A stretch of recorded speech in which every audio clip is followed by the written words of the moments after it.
우리는 지금 한국에게 철저히 속고 있습니다. 영국 왕립 인프라 연구소 수석 분석가의 인터뷰 현장이 그야말로 발칵 뒤집혔습니다. 도대체 한국이 전 세계를 상대로 무슨 사기를 쳤다는 겁니까? 인도네시아 고속철 사업, 판돈만 무려 8조 원이 걸린 세기의 대결에서 한국이 빈손으로 철수했을 때 전 세계는 비웃었습니다. 한국은 겁쟁이다. 중국과 일본의 기세에 눌려 도망쳤다. 그런데 지금 인도네시아의 절규를 보십시오. 중국산 고속철은 나랏빚을 폭발시키는 시한폭탄이 됐고 역은 허허벌판에 덩그러니 놓여 파리만 날리고 있습니다. 반면 그때 도망친 줄 알았던 한국은 UAE, 사우디, 필리핀에서 알짜배기 사업만 골라 담으며 초대박 행진을 이어가고 있습니다. 모두가 탐욕에 눈멀어 지옥으로 뛰어들 때 혼자만 팔짱 끼고 미래를 내다본 한국의 소름 돋는 선구안. 한국은 도망친 게 아니었습니다. 진짜배기 기적을 만들러 떠난 것이었습니다.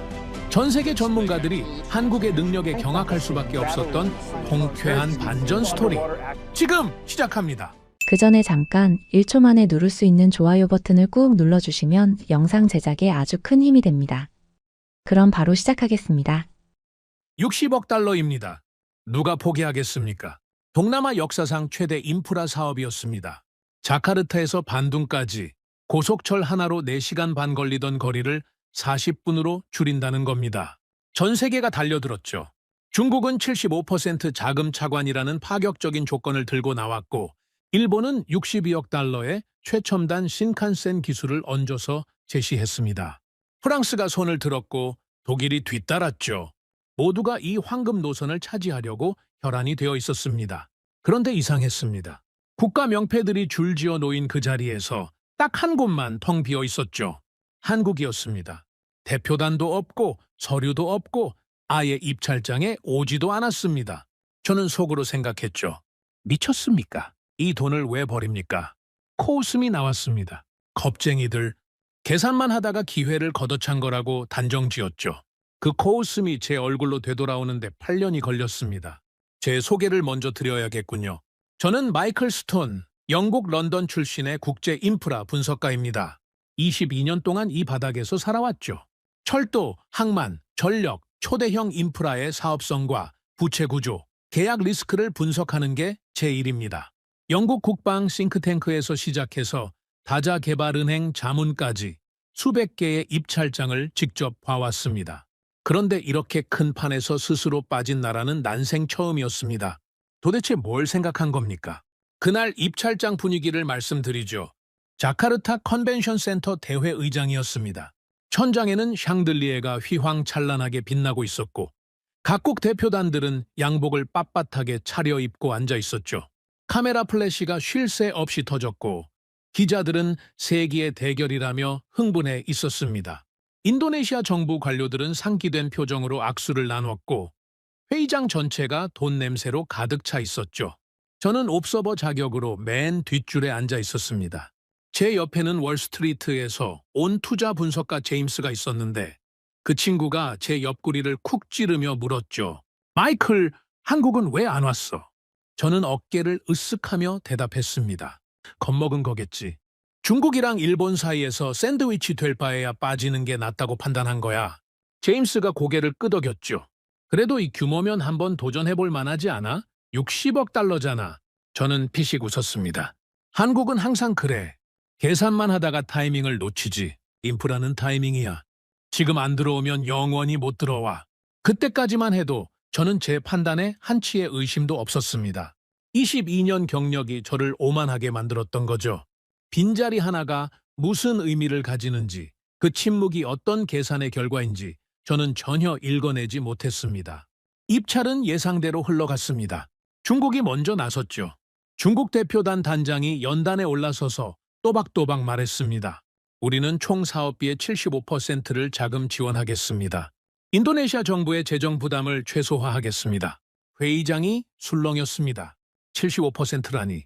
그 정도 자금력을 제시할 수 있는 나라가 몇이나 되겠습니까?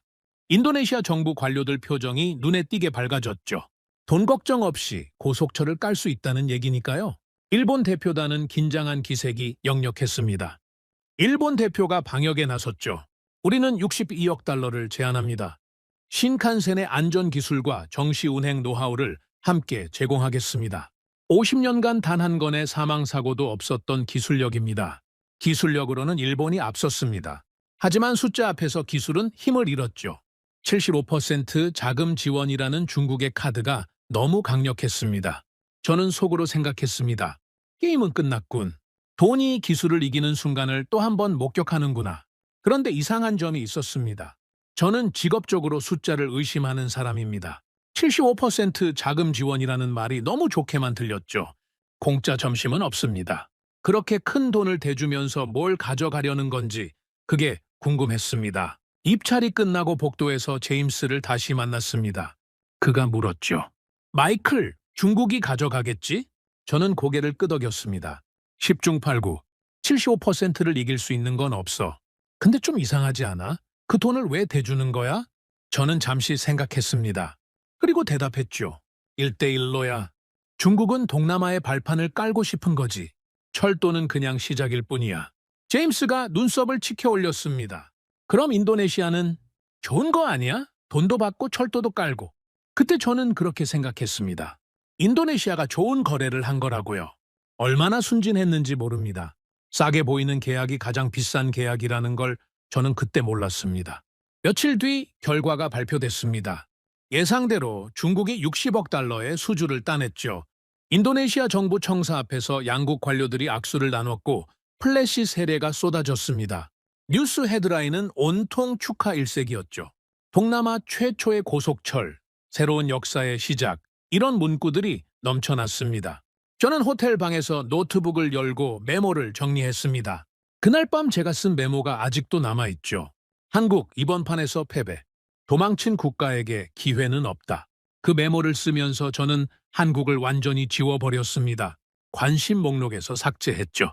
인프라 시장에서 한번 빠지면 다시 들어오기 어렵습니다. 한국은 스스로 그 기회를 걷어찬 거라고 생각했습니다. 그리고 저는 더 이상 한국에 대해 생각하지 않았죠. 문제는 그 다음부터 시작됐습니다. 공사가 시작되고 얼마 지나지 않아서 이상한 소식이 들려오기 시작했습니다. 설계 변경 통보가 있었다는 겁니다. 원래 계획과 다르게 노선이 수정됐죠. 제가 아는 인도네시아 정부 관료에게 연락을 했습니다. 무슨 일이야? 설계가 바뀌었다던데.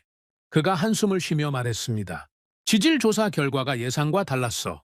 터널 구간을 늘려야 한대. 그럼 비용은? 잠시 침묵이 흘렀습니다. 아직 협의 중이야. 그 말투에서 불안함이 느껴졌습니다.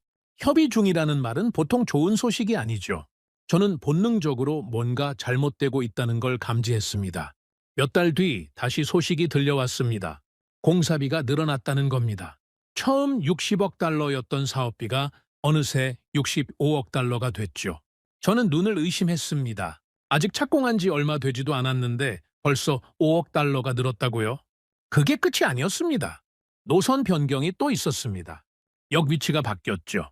원래 도심 중심으로 계획됐던 역들이 하나둘씩 외곽으로 밀려났습니다. 이유를 물었더니 돌아온 대답이 가관이었습니다. 산업단지 개발과 연계하기 위해서야. 산업단지요? 아직 사람도 없는 허허벌판에 역을 짓겠다는 겁니다. 철도는 사람이 타야 돈을 법니다. 그런데 사람이 없는 곳에 역을 지으면 누가 탑니까? 저는 그때 처음으로 의문을 품었습니다. 이 철도는 누구를 위한 겁니까? 인도네시아 국민입니까? 아니면 다른 누군가입니까? 공사비는 계속 불어났습니다. 65억이 68억이 됐고 68억이 70억을 넘었죠. 그때마다 예상 범위 내라는 말이 반복됐습니다. 저는 그 말을 믿지 않았습니다. 예상 범위라는 말은 보통 문제를 덮을 때 쓰는 말이니까요. 결국 최종 공사비는 72억 달러가 됐습니다. 처음보다 12억 달러, 한화로 거의 1조 6천억 원이 더 들어간 겁니다. 저는 이 숫자를 보면서 섬뜩해졌습니다. 75% 자금 지원이라는 달콤한 조건 뒤에 이런 함정이 숨어 있었던 겁니다. 시작은 싸게 들어오지만 끝은 비싸게 나간다. 전형적인 패턴이었죠. 그리고 개통식이 열렸습니다. 화려했습니다. 정말 화려했죠. 양국 정상이 참석했고 빨간 리본을 자르는 세레모니가 진행됐습니다. 환호와 박수가 터져나왔고 뉴스는 다시 한번 축하 일색이었습니다. 4시간 반이 40분으로 새로운 시대가 열렸다. 이런 헤드라인이 도배됐죠. 저는 그 뉴스를 보면서 다른 화면을 열어놨습니다. 인도네시아 정부의 부채 그래프였죠. 축포 소리가 울리는 동안 제 노트북 화면에서는 빨간 선이 가파르게 치솟고 있었습니다. 철도는 달리기 시작했지만 국가 재정은 멈춰 서고 있었습니다. 개통 후 첫 운영 보고서가 나왔을 때 저는 숫자를 보고 한숨을 쉬었습니다. 이용객 수가 예상의 절반도 안 됐습니다. 왜 그런지 아십니까? 여기 사람 없는 곳에 있으니까요. 외곽산업단지 한복판에 역을 지어놨는데 누가 거기까지 가서 기차를 탑니까? 접근성이 엉망이었습니다. 도심에서 역까지 가는 데만 1시간이 걸리는 곳도 있었죠. 그럴 바에야 차라리 차를 타고 가는 게 낫습니다. 저는 현지 자료를 뒤지다가 어떤 역 사진을 봤습니다. 최신식 역사 건물이 번쩍번쩍 빛나고 있었는데 그 앞 주차장은 텅 비어 있었죠. 승강장에도 사람이 거의 없었습니다. 수천억을 들여 지은 역에 사람이 없다니 이건 철도가 아니라 전시물이었습니다. 운영 적자는 당연한 결과였죠. 매년 수천억 원대 적자가 쌓이기 시작했습니다. 인도네시아 정부는 이 적자를 메우기 위해 세금을 투입해야 했습니다. 국민 세금으로 텅 빈 열차를 굴리는 상황이 된 겁니다. 저는 그제야 입찰장에서 봤던 그 빈자리가 떠올랐습니다. 한국, 명패만 있고 사람은 없었던 그 자리요. 그때는 비웃었죠. 겁쟁이들이라고요? 그런데 지금 생각해보면 이상했습니다. 한국이 이 정도 규모의 사업을 왜 포기했을까? 60억 달러짜리 기회를 왜 걷어찼을까? 겁이 나서요? 돈이 없어서요? 기술이 부족해서요? 아니었습니다. 한국의 기술력은 세계가 인정하는 수준이었습니다. 고속철 경험도 충분했죠. 돈도 없지 않았습니다. 그런데 왜 안 왔을까? 저는 처음으로 그 질문을 진지하게 생각했습니다. 그날 밤 저는 호텔 방에서 오래된 서류들을 뒤적였습니다. 입찰 당시 수집해뒀던 각국의 검토 자료들이었죠. 중국 자료, 일본 자료, 프랑스 자료. 하나씩 넘기다가 저는 손이 멈췄습니다. 한국이라고 적힌 폴더가 있었습니다. 입찰에 참여하지 않았으니 공식 제안서는 없었지만 사전 검토 단계에서 유출된 내부 문서가 몇 장 있었죠. 저는 그 문서를 펼쳤습니다.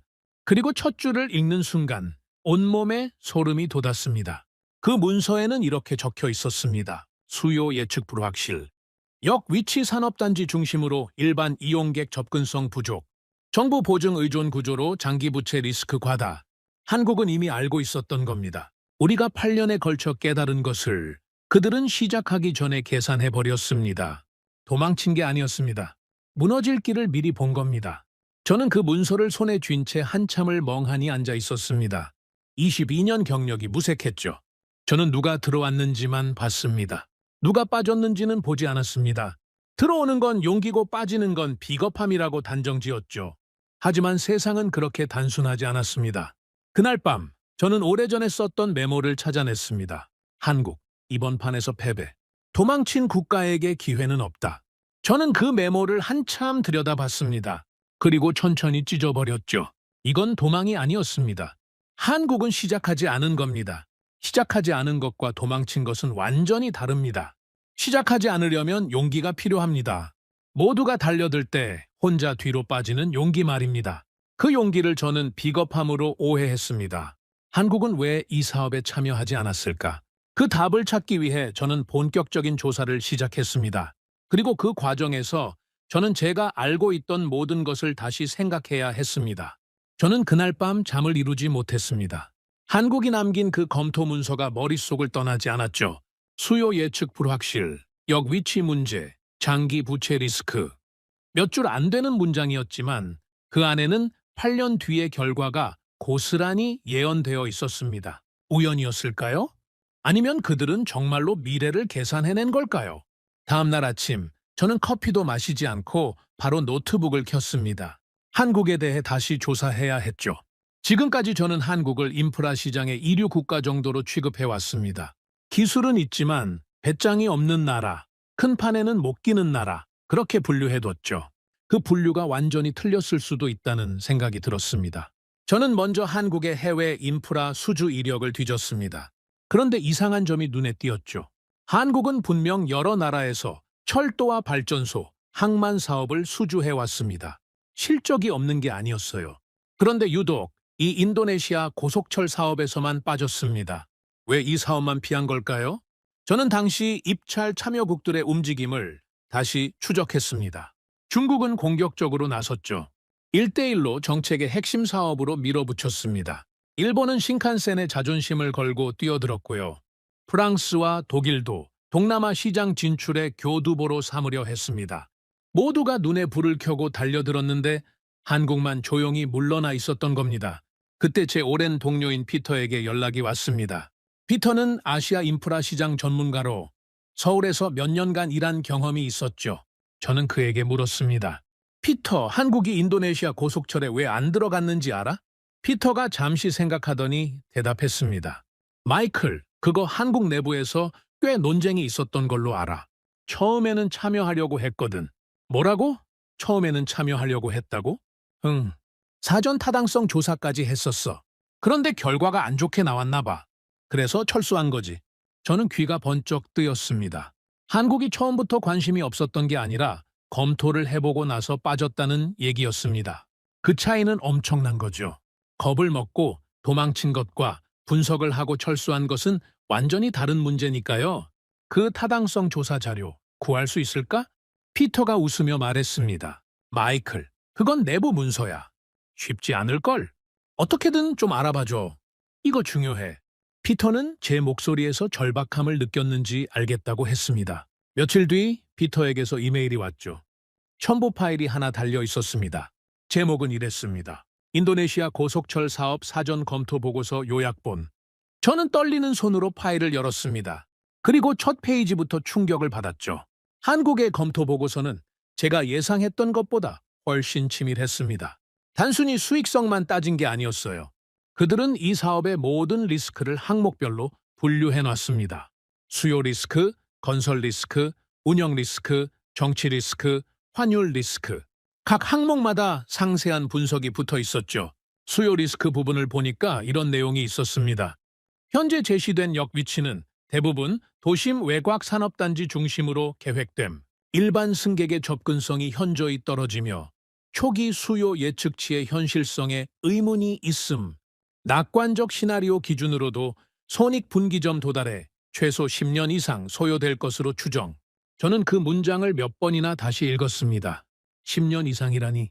그들은 이미 이 사업이 장기간 적자를 낼 것이라는 걸 예측하고 있었던 겁니다. 그리고 지금 현실이 어떻습니까? 개통 후 매년 적자가 쌓이고 있죠. 한국의 예측이 정확히 맞아떨어진 겁니다. 건설 리스크 부분도 인상적이었습니다. 인도네시아의 지질 조건상 터널 및 교량 구간 비율이 높아 공사비 증가 가능성이 큼. 특히 화산지대를 통과하는 구간에서 예상치 못한 추가 비용 발생 위험이 존재함. 공사비가 60억에서 72억으로 불어난 이유가 뭐였습니까? 지질 문제와 터널 구간 증가였죠. 한국은 그것까지 미리 계산해 넣었던 겁니다. 저는 등골이 서늘해졌습니다. 이 정도의 분석력이라면 왜 빠졌는지 이해가 됐죠. 하지만 가장 충격적인 건 마지막 결론 부분이었습니다. 저는 그 문장을 읽고 한동안 멍하니 앉아 있었습니다. 본 사업은 경제적 타당성보다 정치적 필요에 의해 추진되는 성격이 강함. 수주에 성공하더라도 장기적으로 운영 적자와 부채 부담이 한국 측에 전가될 가능성이 높음. 따라서 입찰 참여를 재고할 것을 권고함. 재고할 것을 권고한다. 완곡한 표현이지만 뜻은 명확했죠. 하지 말라는 겁니다. 이 사업에 들어가지 말라는 겁니다. 그리고 한국은 정말로 들어가지 않았습니다. 저는 피터에게 다시 전화를 걸었습니다. 피터, 이 보고서 본 사람들이 최종 결정을 내린 거야? 그렇지. 한국은 이런 대형 사업에 들어갈 때 내부 검토를 꽤 철저하게 하거든. 검토 결과가 부정적으로 나오면 아무리 돈이 되는 사업이라도 안 들어가. 그런데 왜 이걸 밖에 설명하지 않았을까? 왜 빠지는 이유를 말하지 않았을까? 피터가 웃었습니다. 마이클, 그게 한국 스타일이야. 그들은 설명하지 않아? 그냥 안 해? 설명하면 상대국 기분 상하잖아. 인도네시아한테 너희 사업 망할 것 같아서 안 들어간다고 말할 수는 없으니까. 저는 그 말을 듣고 씁쓸해졌습니다. 한국은 조용히 빠졌고 세상은 그 침묵을 비겁함으로 해석했죠. 도망쳤다. 겁먹었다. 계산만 한다. 온갖 비난이 쏟아졌습니다. 저도 거기에 한몫했고요. 하지만 실상은 정반대였습니다.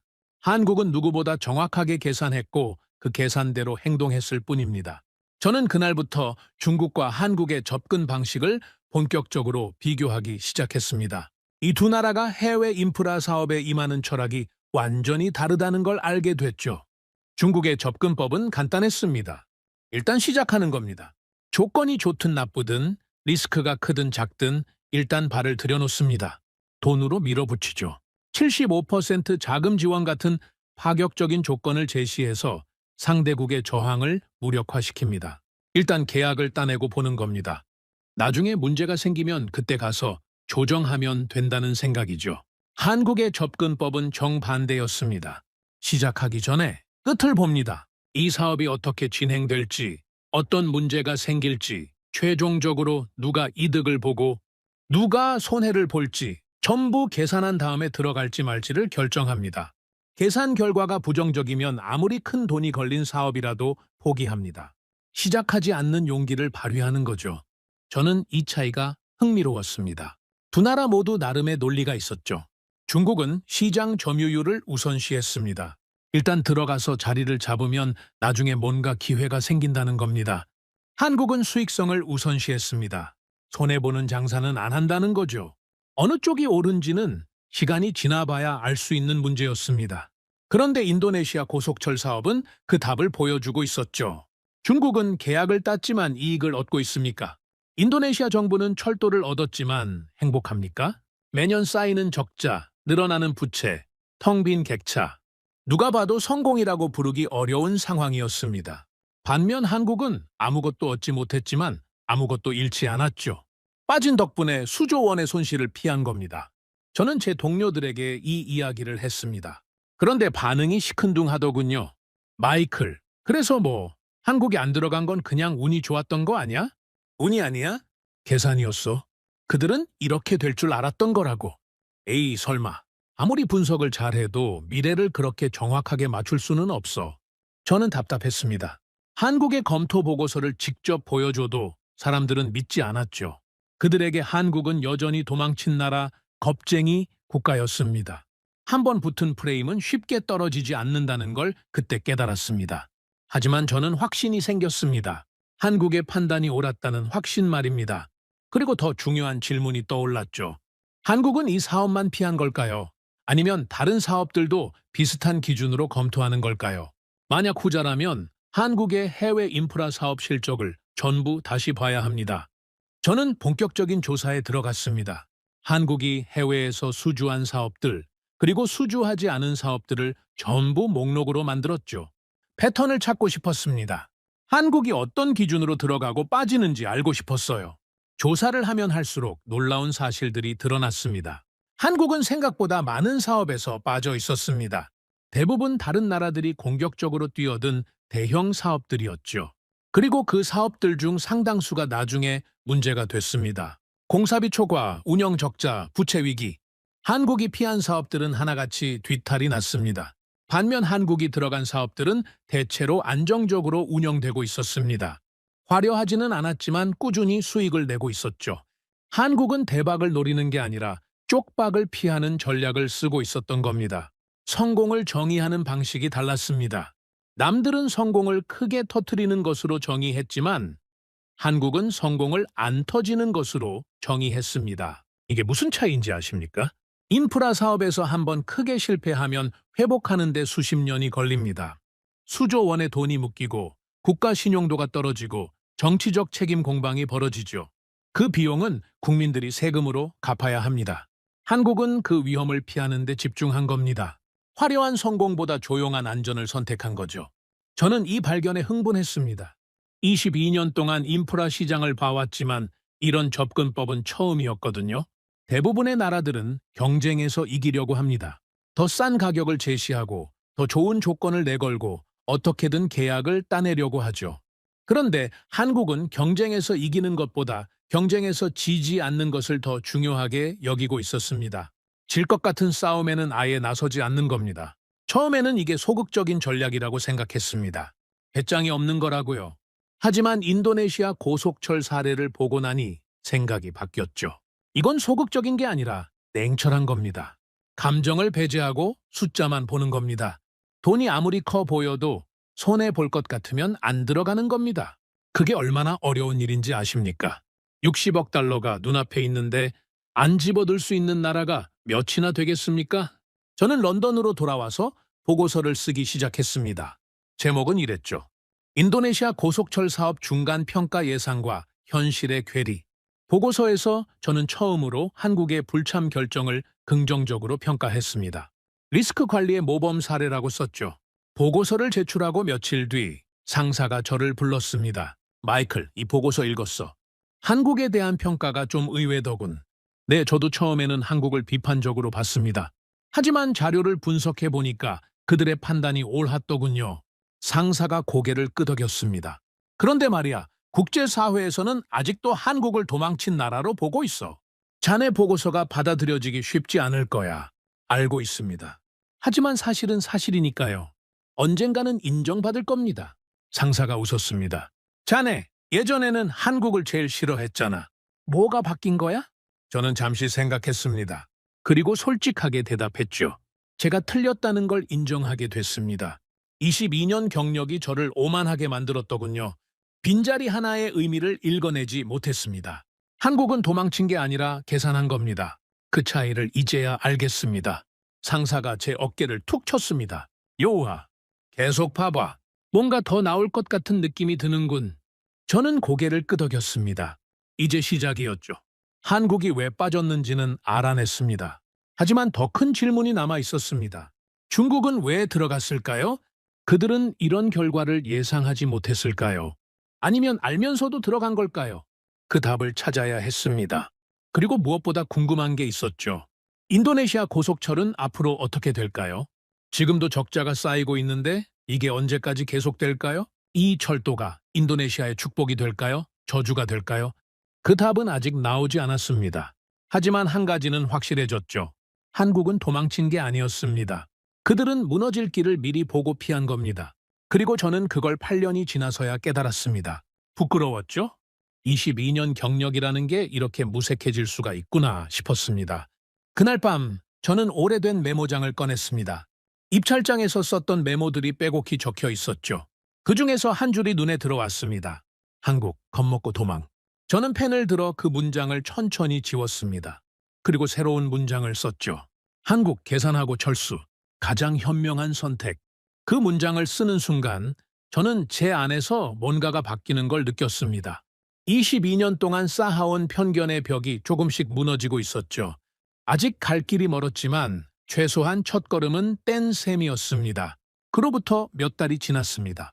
저는 런던 사무실에서 일상적인 업무를 처리하고 있었죠. 인도네시아 고속철 건은 일단 보고서로 정리해뒀고 다른 프로젝트들에 집중하고 있었습니다. 그런데 어느 날 아침 이메일 하나가 제 관심을 끌었습니다. 국제금융기관에서 보낸 내부 회람 자료였죠. 제목을 보는 순간 커피잔을 내려놓았습니다.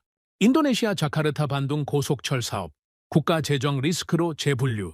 재분류라고요? 성장 인프라에서 국가 재정 리스크로 등급이 바뀌었다는 얘기였습니다. 저는 서둘러 첨부 문서를 열었죠. 예상했던 것보다 상황이 심각했습니다. 보고서에 따르면 인도네시아 고속철의 누적 운영 적자가 천문학적인 수준에 도달했습니다. 개통 이후 매년 수천억 원대 적자가 쌓이고 있었고 이를 메우기 위해 정부 보조금이 계속 투입되고 있었죠. 문제는 이게 단순한 철도 적자로 끝나지 않는다는 점이었습니다. 이 적자가 국가 부채에 직접적인 영향을 미치고 있었고 국제 신용평가 기관들이 인도네시아의 재정 건전성에 의문을 제기하기 시작한 겁니다. 저는 한숨을 쉬었습니다. 예상했던 일이긴 했지만 막상 공식 문서로 확인하니까 기분이 묘했죠. 제가 몇 년 전에 썼던 보고서가 떠올랐습니다. 그때 저는 한국의 불참 결정을 리스크 관리의 모범 사례라고 평가했었죠. 당시에는 동료들이 코웃음을 쳤습니다. 하지만 지금 이 문서를 보면 누가 옳았는지 명확해지는 겁니다. 며칠 뒤 저는 국제 인프라 투자 컨퍼런스에 참석했습니다. 매년 열리는 행사인데 전 세계에서 인프라 전문가들이 모여서 최신 동향을 공유하는 자리죠. 그해 컨퍼런스의 하시슈는 단연 1대1로 사업들의 성과 평가였습니다. 중국이 추진해온 대형 인프라 프로젝트들이 하나둘씩 결과를 보여주고 있었거든요. 발표장에 들어서니까 이미 많은 사람들이 자리를 잡고 있었습니다. 저는 중간쯤에 앉았죠. 첫 번째 발표자가 단상에 올랐습니다. 세계은행 출신의 경제학자였는데 그가 꺼낸 첫 번째 슬라이드를 보는 순간 회의장이 술렁였습니다. 슬라이드 제목은 이랬습니다. 1대1로 인프라 사업 중간 평가 기대와 현실의 괴리. 발표자가 마이크를 잡고 말했습니다. 여러분, 지난 10여 년간 중국은 전 세계에서 수백 개의 인프라 사업을 추진해왔습니다. 철도, 항만, 발전소, 도로. 규모로는 인류 역사상 가장 큰 인프라 투자 프로그램이라고 할 수 있죠. 하지만 오늘 저는 불편한 진실을 말씀드리려고 합니다. 이 사업들 중 상당수가 심각한 문제에 직면해 있습니다. 그가 다음 슬라이드로 넘겼습니다. 화면에는 여러 나라의 사례들이 나열되어 있었죠. 스리랑카, 한반도타 항구, 파키스탄 전력 사업, 말레이시아 동해안 철도, 그리고 인도네시아 자카르타 반둥 고속철.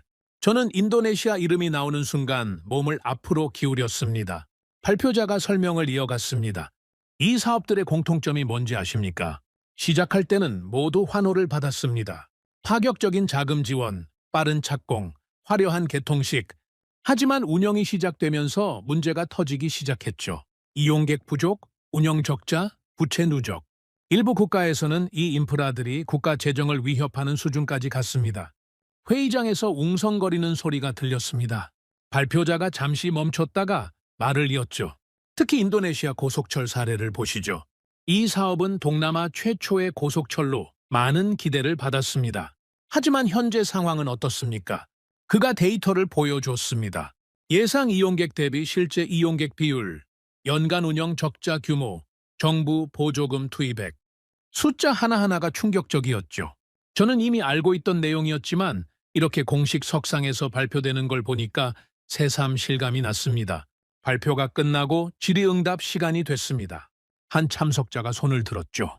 발표자님, 이 사업들에 참여하지 않은 나라들도 있지 않습니까? 그들은 왜 안 들어갔을까요? 발표자가 잠시 생각하더니 대답했습니다. 좋은 질문입니다. 실제로 일부 국가들은 이런 대형 사업에 참여하지 않았습니다. 대표적인 예가 한국이죠. 인도네시아 고속철 입찰 당시 한국은 참여하지 않았습니다. 당시에는 많은 사람들이 한국의 결정을 비판했죠. 겁먹었다, 기회를 놓쳤다, 이런 말들이 많았습니다. 저는 그 말을 들으면서 과거의 제 자신이 떠올랐습니다. 저도 그렇게 생각했던 사람 중 하나였으니까요. 발표자가 말을 이었습니다. 하지만 지금 돌이켜보면 어떻습니까? 한국의 불참 결정은 결과적으로 현명한 선택이었습니다. 그들은 이 사업의 리스크를 정확하게 평가하고 빠졌습니다.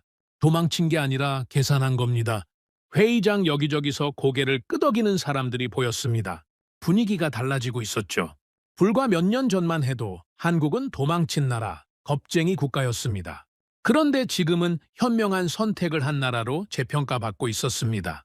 저는 그 변화를 직접 목격하면서 복잡한 감정을 느꼈습니다. 기쁘기도 하고 부끄럽기도 했죠. 컨퍼런스가 끝나고 저는 복도에서 오래된 지인을 만났습니다. 독일 출신의 인프라 컨설턴트 한스였죠. 한스는 저를 보더니 반갑게 인사했습니다. 마이클, 오랜만이야. 발표 들었어? 응, 들었지? 충격적이더군. 한스가 고개를 끄덕였습니다. 그러게, 나도 좀 놀랐어. 인도네시아 고속철이 저 정도일 줄은 몰랐거든. 저는 한스에게 물었습니다. 한스, 너 당시에 한국이 안 들어간 거 기억해? 한스가 피식 웃었습니다. 당연히 기억하지. 그때 다들 한국 욕했잖아. 나도 좀 그랬고. 지금은 어떻게 생각해? 한스가 잠시 생각하더니 대답했습니다. 글쎄, 결과만 보면 한국이 옳았지. 근데 그게 실력인지 운인지는 아직 모르겠어. 저는 고개를 저었습니다. 운이 아니야, 한스. 나 한국의 사전 검토 보고서를 봤거든. 그들은 이렇게 될 줄 알았어. 수요 예측 문제, 역위치 문제, 부채 리스크 전부 다 예측하고 있었다고. 한스가 눈을 동그랗게 떴습니다. 정말? 그 보고서 어디서 구했어? 루트가 있지. 중요한 건 그게 아니야. 한국은 이 사업이 망할 거라는 걸 알고 빠진 거야. 도망이 아니라 전략적 철수였던 거지.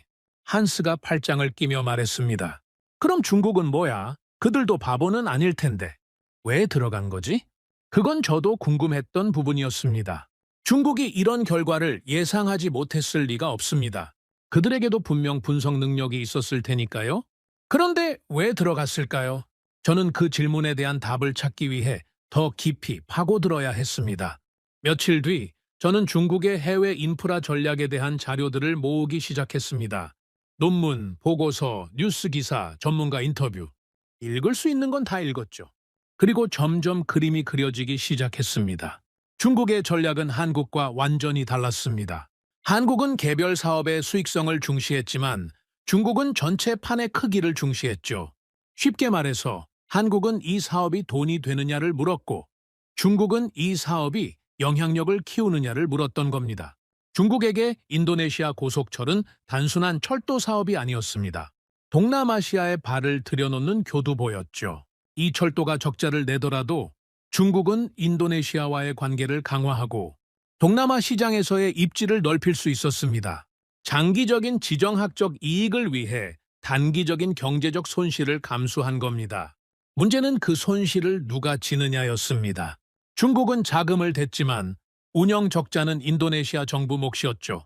빚은 인도네시아 국민들이 세금으로 갚아야 했습니다. 중국은 영향력을 얻고 인도네시아는 빚을 얻은 겁니다. 이게 공정한 거래입니까? 저는 이 구조를 이해하고 나서 분노가 치밀었습니다. 75% 자금 지원이라는 달콤한 조건 뒤에 이런 함정이 숨어 있었던 겁니다. 시작은 선물처럼 보이지만 끝은 족쇄가 되는 구조였죠. 한국은 이 구조를 꿰뚫어보고 빠졌던 겁니다. 그들은 돈의 흐름만 본 게 아니라 권력의 흐름까지 읽었던 거예요. 저는 이 내용을 정리해서 새로운 보고서를 쓰기 시작했습니다. 제목은 인프라 투자의 두 가지 철학 중국 모델과 한국 모델의 비교였죠. 이 보고서에서 저는 두 나라의 접근 방식을 체계적으로 분석했습니다. 중국 모델의 특징은 이랬습니다. 첫째, 규모를 앞선다. 큰 돈을 먼저 제시해서 상대국의 관심을 끈다. 둘째, 조건을 유연하게 한다. 초기에는 좋은 조건을 제시하지만 나중에 변경의 여지를 남겨둔다. 셋째, 시작을 우선시한다. 일단 착공하고 보는 거다. 문제는 나중에 해결한다. 한국 모델의 특징은 정반대였습니다. 첫째, 수익성을 앞세운다.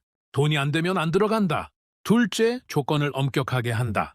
계약서에 모든 걸 명시하고 변경 시에는 재협상한다. 셋째, 끝을 먼저 본다. 이 사업이 어떻게 끝날지 계산한 다음에 시작 여부를 결정한다. 이 두 모델 중 어느 쪽이 옳은지는 상황에 따라 다를 수 있습니다.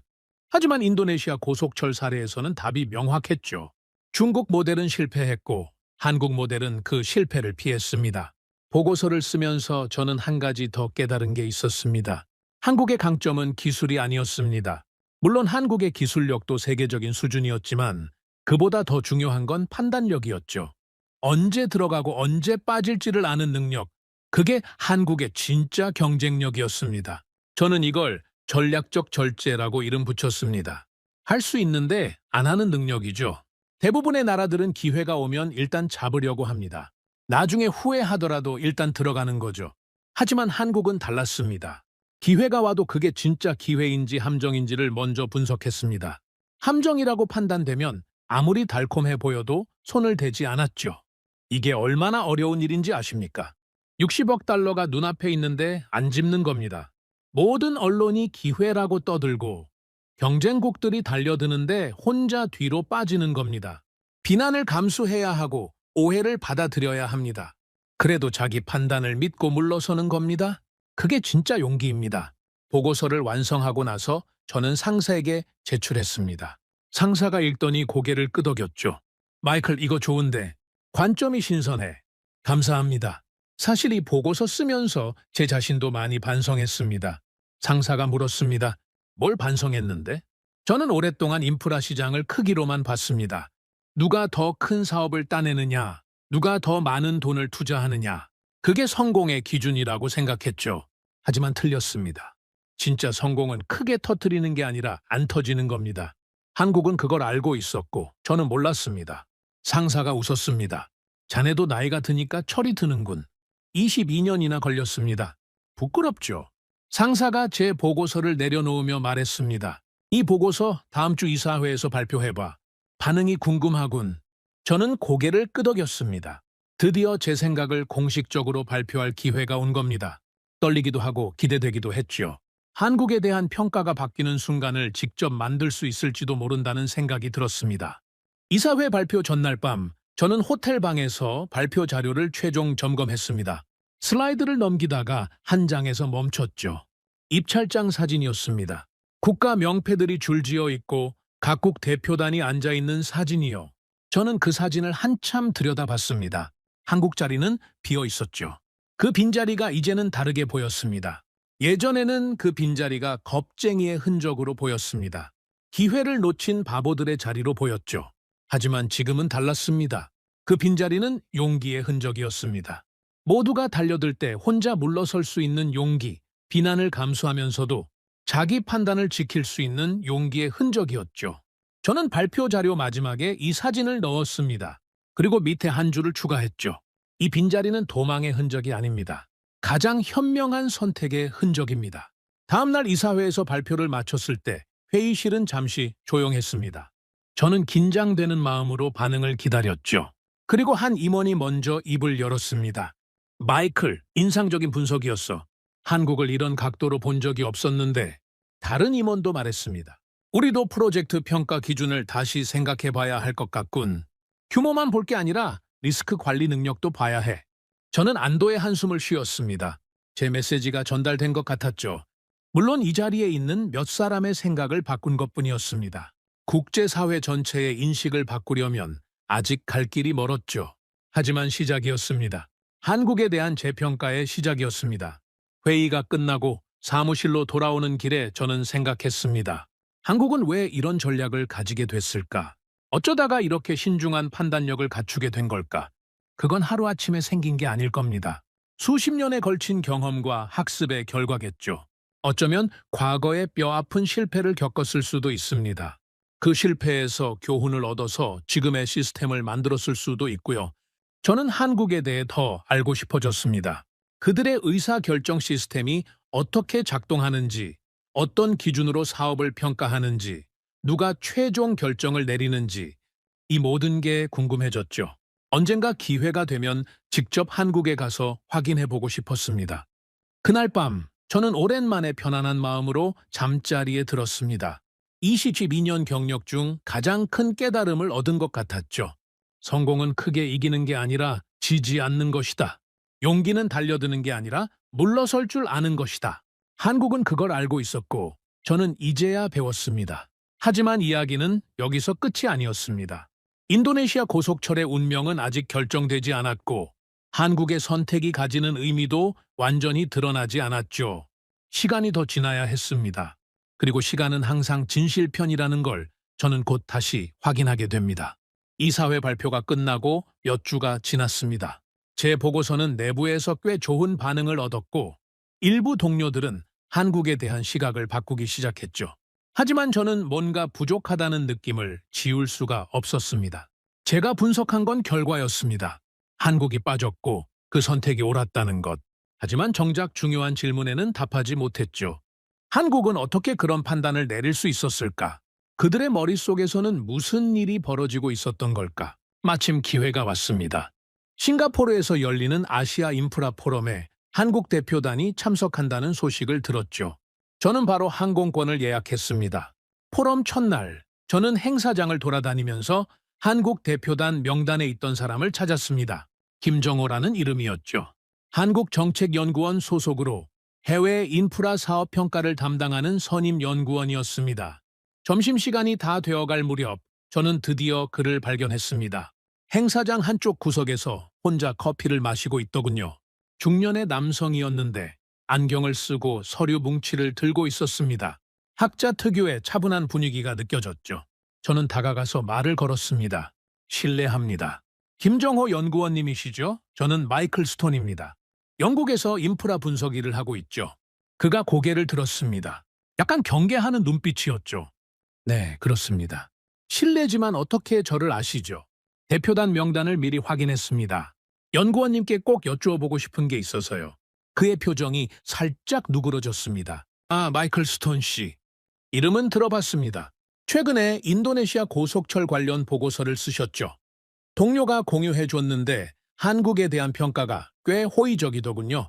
예전에는 그렇지 않으셨던 것 같은데 저는 솔직하게 인정했습니다. 맞습니다. 저도 예전에는 한국을 오해하고 있었습니다. 하지만 자료를 분석하면서 생각이 바뀌었죠. 그래서 직접 여쭤보고 싶었습니다. 시간 좀 내주실 수 있습니까? 김 연구원이 잠시 생각하더니 고개를 끄덕였습니다.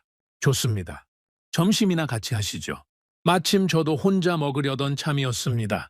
우리는 행사장 근처의 조용한 레스토랑으로 갔습니다. 창가 자리에 앉으니까 싱가포르의 스카이라인이 한눈에 들어왔죠. 주문을 마치고 자리에 앉자마자 저는 본론으로 들어갔습니다. 연구원님, 저는 한 가지가 계속 궁금했습니다. 인도네시아 고속철 입찰 때 한국은 왜 참여하지 않았습니까? 60억 달러짜리 사업이었는데요. 김 연구원이 물을 한 모금 마시더니 천천히 말했습니다. 스톤 씨, 그 질문에 답하려면 먼저 한국이 해외 인프라 사업을 어떻게 평가하는지 설명해 드려야 할 것 같습니다. 조금 길어질 수 있는데 괜찮으시겠습니까? 물론입니다. 부탁드립니다. 그가 냅킨을 꺼내더니 펜으로 간단한 흐름도를 그리기 시작했습니다. 한국에서 대형 해외 인프라 사업을 검토할 때는 여러 단계를 거칩니다. 첫 번째는 기초 타당성 조사입니다. 사업의 규모, 예상 수익, 기본적인 리스크를 파악하죠. 여기까지는 대부분의 나라들도 합니다. 중국도 하고, 일본도 하고, 유럽 국가들도 다 하죠. 저는 고개를 끄덕였습니다. 여기까지는 일반적인 과정이었죠. 하지만 한국은 여기서 끝나지 않습니다. 두 번째 단계가 있어요. 우리는 이걸 역방향 분석이라고 부릅니다. 역방향 분석이요? 처음 듣는 개념인데요. 김 연구원이 냅킨 위에 화살표를 그리며 설명했습니다. 보통은 사업이 성공하면 어떻게 될지를 분석하죠. 얼마나 벌 수 있는지, 어떤 기회가 생기는지, 시장 점유율이 얼마나 올라가는지, 장밋빛 시나리오를 그리는 겁니다. 하지만 역방향 분석은 정반대입니다. 이 사업이 실패하면 어떻게 될지를 먼저 봅니다. 최악의 시나리오에서 우리가 얼마나 잃을 수 있는지, 그 손실을 우리가 감당할 수 있는지를 먼저 계산하는 겁니다. 저는 포크를 내려놓고 그의 말에 집중했습니다. 이런 접근법은 처음 들어봤거든요. 그러니까 성공 가능성보다 실패 가능성을 먼저 본다는 말씀입니까? 정확합니다. 우리는 이렇게 생각합니다. 성공은 좋은 거지만 실패는 치명적일 수 있다. 성공하면 돈을 벌지만 실패하면 회사가 망할 수도 있습니다. 특히 해외 인프라 사업에서 대형 실패가 나면 그 후유증이 수십 년 갑니다. 자금이 묶이고 신용도가 떨어지고 다른 사업 기회까지 날아가죠. 그래서 우리는 먼저 물어봅니다. 이 사업이 망하면 우리가 버틸 수 있는가? 저는 잠시 생각에 잠겼습니다. 이게 한국식 접근법의 핵심이었던 겁니다. 성공을 쫓는 게 아니라 실패를 피하는 것. 공격적인 전략이 아니라 방어적인 전략이었죠. 그럼 인도네시아 고속철의 경우는 어땠습니까? 역방향 분석 결과가 어떻게 나왔습니까? 김 연구원의 표정이 살짝 굳었습니다. 스톤 씨, 그건 내부 자료라서 자세히 말씀드리기 어렵습니다. 하지만 한 가지는 말씀드릴 수 있어요. 분석 결과가 좋지 않았습니다. 아주 좋지 않았죠. 구체적으로 어떤 문제가 있었습니까? 그가 한숨을 쉬며 말했습니다. 여러 가지가 있었지만 가장 큰 건 수요 예측이었습니다. 인도네시아 측에서 제시한 예상 이용객 수가 너무 낙관적이었어요. 우리가 자체적으로 분석해보니까 절반도 안 될 것 같았습니다. 역 위치도 문제였죠.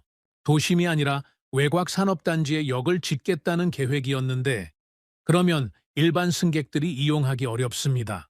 접근성이 떨어지면 아무리 좋은 철도라도 수요가 나올 수가 없어요. 저는 고개를 끄덕였습니다. 제가 나중에 확인한 내용과 정확히 일치했죠. 그래서 입찰에 참여하지 않기로 결정한 겁니까? 네. 내부 검토 결과 이 사업은 장기적으로 적자가 날 가능성이 높다는 결론이 나왔습니다. 적자가 나면 그 부담이 우리에게 올 수 있었죠. 특히 계약 구조가 문제였습니다. 중국 측이 제시한 조건을 보니까 초기 자금은 대주지만 운영 리스크는 사업자 몫으로 넘어가게 되어 있었어요. 달콤하게 시작해서 쓰게 끝나는 구조였습니다. 저는 테이블 위에 물잔을 만지작거리며 물었습니다. 그런데 왜 이런 내용을 공개적으로 설명하지 않았습니까? 한국이 왜 빠졌는지 아무도 몰랐잖아요. 그래서 도망쳤다는 오해를 받은 거고요. 김 연구원이 씁쓸하게 웃었습니다. 스톤 씨, 그게 한국의 방식입니다. 우리는 설명하지 않아요? 그냥 안 합니다. 왜요? 설명하면 오해를 풀 수 있잖아요. 두 가지 이유가 있습니다. 첫째, 설명하면 상대국 기분이 상합니다. 인도네시아한테 너희 사업 망할 것 같아서 안 들어간다고 말할 수는 없잖아요. 외교적으로 큰 문제가 됩니다. 둘째, 설명해봤자 어차피 믿지 않습니다. 우리가 아무리 분석 결과를 보여줘도 사람들은 그냥 겁먹어서 도망친 거라고 생각하죠. 그럴 바에야 조용히 빠지는 게 낫습니다. 저는 그 말을 듣고 복잡한 기분이 들었습니다. 한국의 침묵이 오해를 낳았고 저도 그 오해에 동참했던 거죠. 설명해봤자 소용없다는 그들의 판단이 맞았는지도 모릅니다. 저 같은 사람도 증거를 눈앞에서 보고 나서야 생각을 바꿨으니까요. 한 달 뒤 저는 서울행 비행기에 올랐습니다. 김 연구원이 연결해준 사람들을 만나기 위해서였죠. 정책연구원, 건설사 임원, 금융기관 담당자, 일주일 동안 10명 넘는 사람들을 만났습니다. 그리고 만날수록 확신이 깊어졌습니다. 특히 인상적이었던 건 한 건설사 임원과의 대화였습니다. 해외 사업 개발을 담당하는 전무였는데 인도네시아 고속철권을 직접 검토했던 사람이었죠.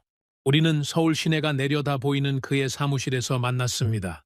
스톤 씨, 그때 우리 내부에서도 의견이 갈렸습니다. 60억 달러짜리 사업이니까 욕심이 나는 사람들도 있었어요. 영업팀은 뛰어들자고 했죠. 이 정도 규모면 회사 실적에 엄청난 도움이 된다고요. 하지만 분석팀 결과가 너무 부정적이었습니다. 어떤 점이 가장 문제였습니까? 그가 손가락을 꼽으며 말했습니다. 첫째, 수요 예측이 비현실적이었습니다. 인도네시아 측 자료를 우리가 검증해 봤는데 도저히 그 숫자가 나올 수가 없었어요. 둘째, 역 위치가 말이 안 됐습니다. 도심에서 1시간씩 걸리는 곳에 역을 지으면 누가 탑니까? 셋째, 계약 조건이 불리했습니다. 초기 자금은 중국이 대주지만 문제가 생기면 우리 책임으로 돌아오게 되어 있었죠. 넷째, 정치적 리스크가 컸습니다. 인도네시아 정부가 중간에 방향을 바꿀 가능성이 충분히 있었어요. 저는 고개를 끄덕였습니다. 네 가지 전부 나중에 실제로 문제가 된 것들이었죠. 그래서 최종적으로 불참을 결정한 겁니까? 네? 경영진 회의에서 논의가 있었는데 결론은 명확했습니다. 리스크 대비 수익이 맞지 않는다. 들어가면 안 된다. 그래서 입찰 자체를 포기했죠. 그 결정을 내리기가 쉽지 않았을 텐데요. 60억 달러짜리 기회를 포기하는 거잖아요. 그 임원이 씁쓸하게 웃었습니다. 쉽지 않았죠. 솔직히 말씀드리면 저도 처음에는 좀 아까웠습니다. 하지만 우리 회사에는 원칙이 있습니다. 의심스러우면 하지 않는다. 확신이 없으면 들어가지 않는다. 이 원칙이 때로는 기회를 놓치게 만들기도 합니다. 하지만 이 원칙 덕분에 우리는 여러 번 지뢰를 피했습니다. 인도네시아도 그중 하나였고요. 의심스러우면 하지 않는다. 단순하지만 강력한 원칙이었죠. 대부분의 회사들은 기회가 오면 일단 잡으려고 합니다. 나중에 후회하더라도요. 하지만 이 회사는 달랐습니다. 확신이 없으면 아무리 큰 기회라도 포기했습니다. 서울에서 돌아온 뒤 저는 한 가지 결론에 도달했습니다. 한국의 경쟁력은 기술이 아니었습니다. 물론 기술도 뛰어났지만 그건 다른 나라들도 가지고 있는 거였죠. 일본도 기술이 있고 중국도 기술이 있고 유럽도 기술이 있습니다. 한국만의 진짜 경쟁력은 판단력이었습니다. 언제 들어가고 언제 빠질지를 아는 능력, 기회와 함정을 구분하는 능력, 그게 한국을 특별하게 만드는 것이었습니다. 저는 이 발견을 담은 새로운 보고서를 쓰기 시작했습니다. 제목은 한국 인프라 모델의 핵심 전략적 절제의 가치였죠. 한국의 역방향 분석 개념, 리스크 우선 평가 시스템, 그리고 의심스러우면 하지 않는다는 원칙을 상세하게 분석했습니다. 보고서를 쓰면서 저는 계속 생각했습니다. 왜 다른 나라들은 이렇게 하지 않을까? 답은 아마도 본능에 있을 겁니다. 인간은 기회를 보면 잡으려는 본능이 있습니다. 눈앞에 60억 달러가 있는데 안 집는다는 게 얼마나 어려운 일입니까? 한국은 그 본능을 시스템으로 억제하고 있었던 겁니다. 개인의 판단이 아니라 조직의 원칙으로 움직이고 있었죠. 보고서를 완성하고 창밖을 바라보며 생각에 잠겼습니다. 22년 전 제가 이 일을 시작했을 때 저는 인프라 시장을 전쟁터라고 생각했습니다. 누가 더 많이 차지하느냐, 누가 더 크게 이기느냐가 중요했죠. 하지만 지금은 생각이 다릅니다. 진짜 승자는 많이 이기는 사람이 아니라 적게 지는 사람입니다. 크게 터트리는 사람이 아니라 안 터지는 사람이죠. 한국은 그걸 알고 있었습니다. 그래서 조용히 빠졌던 겁니다. 모두가 달려들 때 혼자 물러섰고 비난을 감수하면서도 자기 판단을 지켰습니다. 저는 책상 위에 놓인 인도네시아 고속철 개통식 사진을 들어 올렸습니다. 환호하는 군중, 빨간 리본, 샴페인 세례, 화려한 순간이 담겨 있었죠. 하지만 저는 그 사진에 없는 것을 보고 있었습니다. 한국이 비운 그 자리를요. 그 빈자리는 실패를 피한 흔적이었습니다. 수조 원의 손실을 피한 흔적, 국가 재정을 지킨 흔적이었죠. 하지만 아무도 그걸 사진에 담지 않았습니다. 실패를 피하는 건 뉴스가 안 되니까요. 성공하면 헤드라인을 장식하지만 실패를 피하면 아무도 모릅니다. 한국은 수십 년간 조용히 지뢰밭을 피해왔는데 세상은 그걸 몰랐던 겁니다. 그날 밤 저는 오랜만에 일기를 썼습니다. 마지막 줄에 이렇게 적었죠. 한국은 들어가지 않음으로써 이겼다. 이것이 내가 22년 만에 배운 가장 중요한 교훈이다. 서울에서 돌아온 뒤로 저는 한동안 생각에 잠겨 있었습니다. 한국이 인도네시아 고속철에서 빠진 이유는 이제 명확하게 이해했죠. 역방향 분석, 리스크, 우선 평가, 의심스러우면 하지 않는다는 원칙. 논리적으로는 완벽했습니다. 하지만 뭔가 찜찜한 게 남아 있었어요. 빠지는 건 알겠습니다. 그런데 한국은 그럼 뭘 한 겁니까? 안 하는 것만 잘하면 그게 경쟁력입니까? 손해를 피하는 건 좋은데 그럼 이익은 어디서 내는 겁니까? 저는 이 질문이 계속 머릿속을 맴돌았습니다. 솔직히 말하면 한국의 전략이 너무 소극적인 게 아닌가 하는 의심도 있었죠. 어느 날 저녁 저는 사무실에서 야근을 하고 있었습니다. 중동 인프라 시장 보고서를 정리하는 중이었죠. 페이지를 넘기다가 한 단어에서 눈이 멈췄습니다. 바라카, UAE 바라카 원자력 발전소. 저는 그 이름을 보는 순간 심장이 뛰기 시작했습니다. 바라카 원전은 제가 오래전부터 관심을 가지고 있던 프로젝트였습니다. 중동 최초의 민간 원자력 발전소였고 규모도 어마어마했죠. 총 4기의 원자로 수십조 원의 사업비, 중동 에너지 역사를 바꿀 프로젝트라는 평가를 받았습니다. 그런데 이 프로젝트를 수주한 나라가 어디였습니까? 한국이었습니다. 미국, 프랑스, 일본을 제치고 한국이 따낸 겁니다. 저는 바라카 원전 자료를 다시 찾아봤습니다. 당시 입찰 상황부터 계약 조건, 현재 운영 현황까지 읽으면 읽을수록 놀라웠습니다. 한국이 인도네시아에서는 빠졌는데 UAE에서는 들어갔단 말입니다. 뭐가 달랐던 걸까요? 같은 나라가 왜 어떤 사업에는 안 들어가고 어떤 사업에는 들어가는 걸까요? 다음 날 저는 중동 인프라 전문가인 동료 알렉스에게 연락했습니다. 알렉스는 두바이에서 10년 넘게 일한 베테랑이었죠. 알렉스, 바라카 원전에 대해 좀 알려줄 수 있어? 한국이 어떻게 수주한 건지 궁금해서. 알렉스가 웃으며 대답했습니다. 마이클, 그거 중동에서는 전설이야. 한국이 어떻게 그 프로젝트를 따냈는지 다들 궁금해하지. 당시 아무도 예상 못했거든. 뭐가 그렇게 특별했는데? 가격이 아니었어. 한국이 제일 싸게 부른 게 아니었거든. 프랑스가 더 낮은 가격을 제시했어. 그런데도 UAE는 한국을 선택했지. 저는 의아했습니다. 가격이 아니라면 뭐였을까요? 보통 이런 대형 프로젝트는 가격이 결정적인 요소인데 말이죠. 그럼 기술력 때문이었어? 기술력도 중요했지만 그것만도 아니야. 미국이랑 프랑스도 기술력은 충분했거든. 원전 분야에서는 그 나라들이 원조잖아. 결정적인 건 다른 거였어. 알렉스가 잠시 뜸을 들이더니 말했습니다. 책임이었어. 한국은 다른 나라들과 완전히 다른 조건을 제시했거든. 어떤 조건? 다른 나라들은 원전을 지어주고 끝이었어. 공사 완료하면 철수하는 거지. 건물 세워주고 열쇠 넘기고 안녕 이런 식이었어. 하지만 한국은 달랐어. 운영까지 책임지겠다고 했거든. 그것도 60년 동안. 저는 귀를 의심했습니다. 60년이라고요? 60년? 농담이지? 아니, 진짜야. 한국은 원전을 짓고 나서도 떠나지 않겠다고 했어. 운영 인력 교육, 안전관리, 유지 보수 전부 책임지겠다고 한 거야. UAE 입장에서는 이게 엄청난 조건이었지. 원전은 짓는 것보다 운영하는 게 더 어렵거든. 사고 나면 끝장이잖아. 한국은 그 어려운 부분까지 같이 가겠다고 한 거야. 저는 한동안 말을 잇지 못했습니다. 이게 바로 한국식 접근법이었던 겁니다. 인도네시아에서는 빠졌지만 UAE에서는 들어갔습니다. 차이가 뭐였습니까? 책임질 수 있느냐 없느냐였습니다. 인도네시아 고속철은 책임질 수 없는 구조였고 바라카 원전은 책임질 수 있는 구조였던 겁니다. 저는 바라카 원전의 계약 조건을 더 자세히 조사했습니다.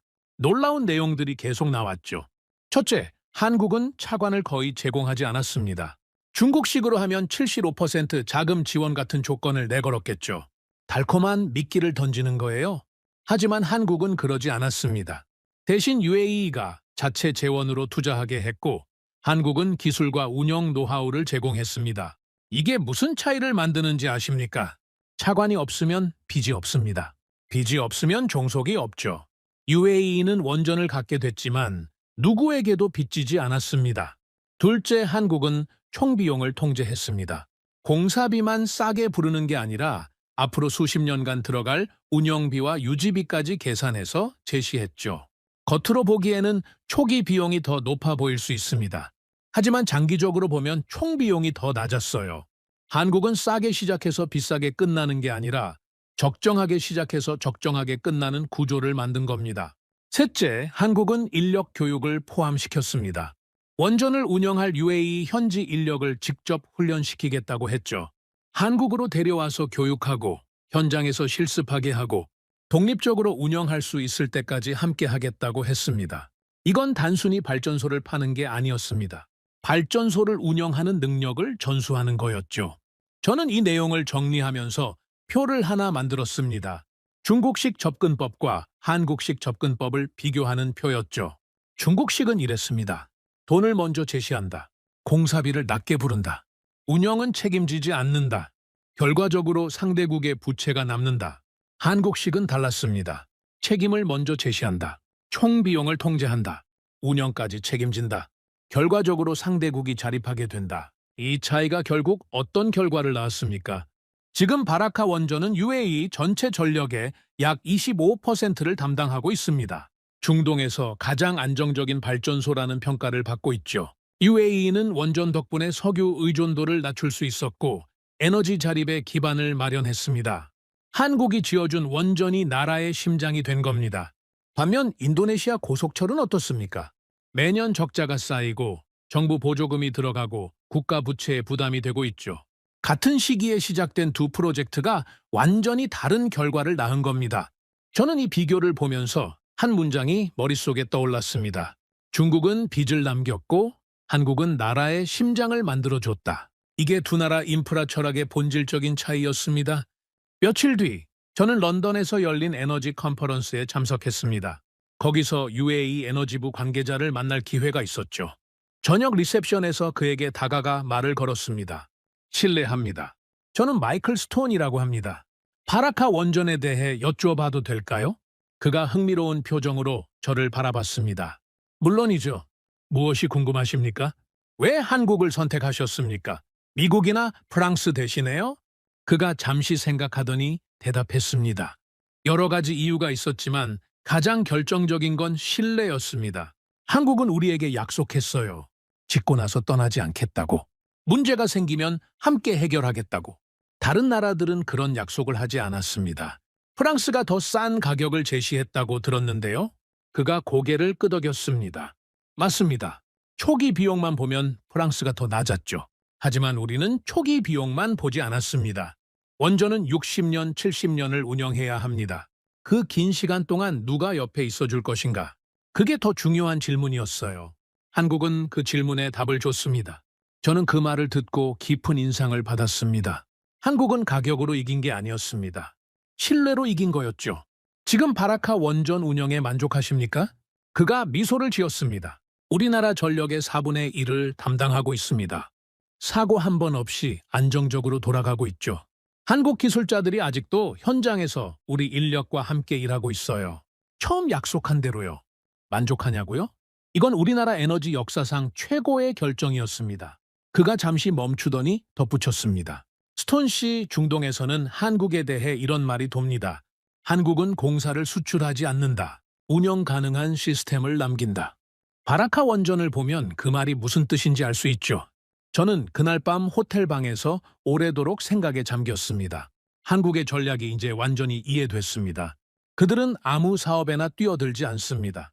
철저하게 분석하고 책임질 수 있는 사업만 선택합니다. 대신 한번 들어가면 끝까지 갑니다. 짓고 나서 도망가지 않습니다. 문제가 생기면 함께 해결합니다. 상대국이 스스로 운영할 수 있을 때까지 곁에 있어줍니다. 이게 한국식 인프라 철학의 핵심이었습니다. 들어갈 때는 신중하게, 들어간 뒤에는 책임지게. 인도네시아에서 빠진 것과 UAE에서 성공한 것은 같은 원칙의 양면이었던 겁니다. 저는 노트북을 열고 메모를 정리했습니다. 중국과 한국의 차이를 한 문장으로 요약하고 싶었죠. 한참을 고민하다가 이렇게 썼습니다. 중국은 인도네시아에 철도를 팔았고 한국은 UAE에 기준을 남겼다. 이 문장이 모든 걸 설명해 주는 것 같았습니다. 중국은 물건을 팔았습니다. 철도라는 물건, 항만이라는 물건, 발전소라는 물건. 하지만 한국은 물건을 판 게 아니었습니다. 기준을 남긴 겁니다. 이렇게 하면 성공한다는 기준. 이렇게 하면 지속 가능하다는 기준. 이렇게 하면 자립할 수 있다는 기준을요. 물건은 시간이 지나면 낙습니다. 철도도 녹슬고 발전소도 노후화되죠. 하지만 기준은 남습니다. 한 번 배운 운영 방식, 한 번 익힌 관리 시스템, 한 번 세운 안전 원칙, 이런 것들은 설비가 바뀌어도 사라지지 않습니다. 한국은 그걸 알고 있었던 겁니다. 다음 날 아침, 저는 사무실로 돌아와서 새로운 보고서를 쓰기 시작했습니다. 제목은 인프라 수출의 두 가지 길 물건을 파는 나라와 기준을 남기는 나라였죠. 이 보고서에서 저는 인도네시아 고속철과 UAE 바라카 원전을 정면으로 비교했습니다. 보고서를 쓰면서 저는 한국이라는 나라에 대한 존경심이 깊어지는 걸 느꼈습니다. 그들은 화려하지 않았습니다. 75% 자금 지원 같은 파격적인 조건을 내걸지도 않았고 언론에 대서특필될 만한 행사를 벌이지도 않았죠. 그냥 조용히 계산하고 조용히 결정하고 조용히 책임졌습니다. 그게 진짜 실력이었습니다. 떠들지 않아도 결과로 증명하는 것, 약속하지 않아도 행동으로 보여주는 것. 한국은 그렇게 하고 있었고 세상은 이제야 그걸 알아보기 시작한 겁니다. 저는 보고서 마지막에 이렇게 썼습니다. 중국은 지어줬고 한국은 살게 만들었다. 이것이 두 나라 인프라 철학의 본질적인 차이다. 그리고 시간이 지날수록 이 차이는 더욱 명확하게 드러날 것이다. 보고서를 제출하고 나서 저는 창밖을 바라봤습니다. 런던의 흐린 하늘 아래로 빗줄기가 내리고 있었죠. 저는 문득 궁금해졌습니다. 한국은 또 어디서 이런 일을 하고 있을까? UAE만 그런 건지 아니면 다른 나라에서도 같은 방식으로 일하고 있는 건지. 바라카 원전은 예외가 아닐 수도 있습니다. 한국이 세상 곳곳에 남긴 흔적이 더 있을 거라는 직감이 들었죠. 이 질문이 저를 다음 여정으로 이끌었습니다. 한국이 남긴 흔적을 더 찾아봐야 했습니다. 바라카 원전은 시작일 뿐이었죠. 한국이 다른 나라에서는 어떤 방식으로 일하고 있는지 저는 그걸 직접 확인하고 싶었습니다. 바라카 원전 이야기를 정리하고 나서 저는 한국의 다른 사례들을 찾기 시작했습니다. UAE가 유일한 성공 사례일 리가 없었죠. 한국이 그렇게 체계적인 원칙을 가지고 있다면 다른 곳에서도 비슷한 흔적이 있을 거라고 생각했습니다. 자료를 뒤지던 어느 날 저는 뜻밖의 곳에서 한국의 이름을 발견했습니다. 필리핀이었습니다. 그것도 철도나 발전소 같은 화려한 프로젝트가 아니었어요. 홍수 방제 사업이었습니다. 솔직히 말하면 처음에는 별로 관심이 가지 않았습니다. 홍수 방제라니 규모도 작고 뉴스거리도 안 되는 사업이었으니까요. 하지만 자료를 읽어나갈수록 이상한 점을 발견했습니다. 이 사업의 결과가 너무 좋았던 겁니다. 홍수 피해가 40% 이상 줄었다고 되어 있었죠. 40%라니 인프라 사업에서 이 정도 수치가 나오는 건 쉬운 일이 아닙니다. 저는 호기심이 생겼습니다. 한국이 도대체 뭘 한 거지? 마침 필리핀에 출장 갈 일이 생겼습니다.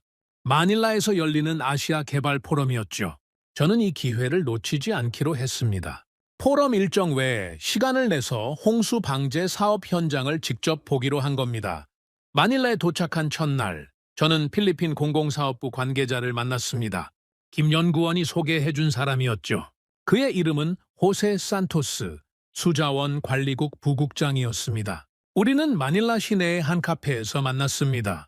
스톤 씨, 한국 홍수 방제 사업에 관심이 있으시다고요? 저는 고개를 끄덕였습니다. 네, 자료를 보니까 결과가 인상적이더군요. 직접 이야기를 듣고 싶었습니다. 호세가 커피를 한 모금 마시더니 말했습니다.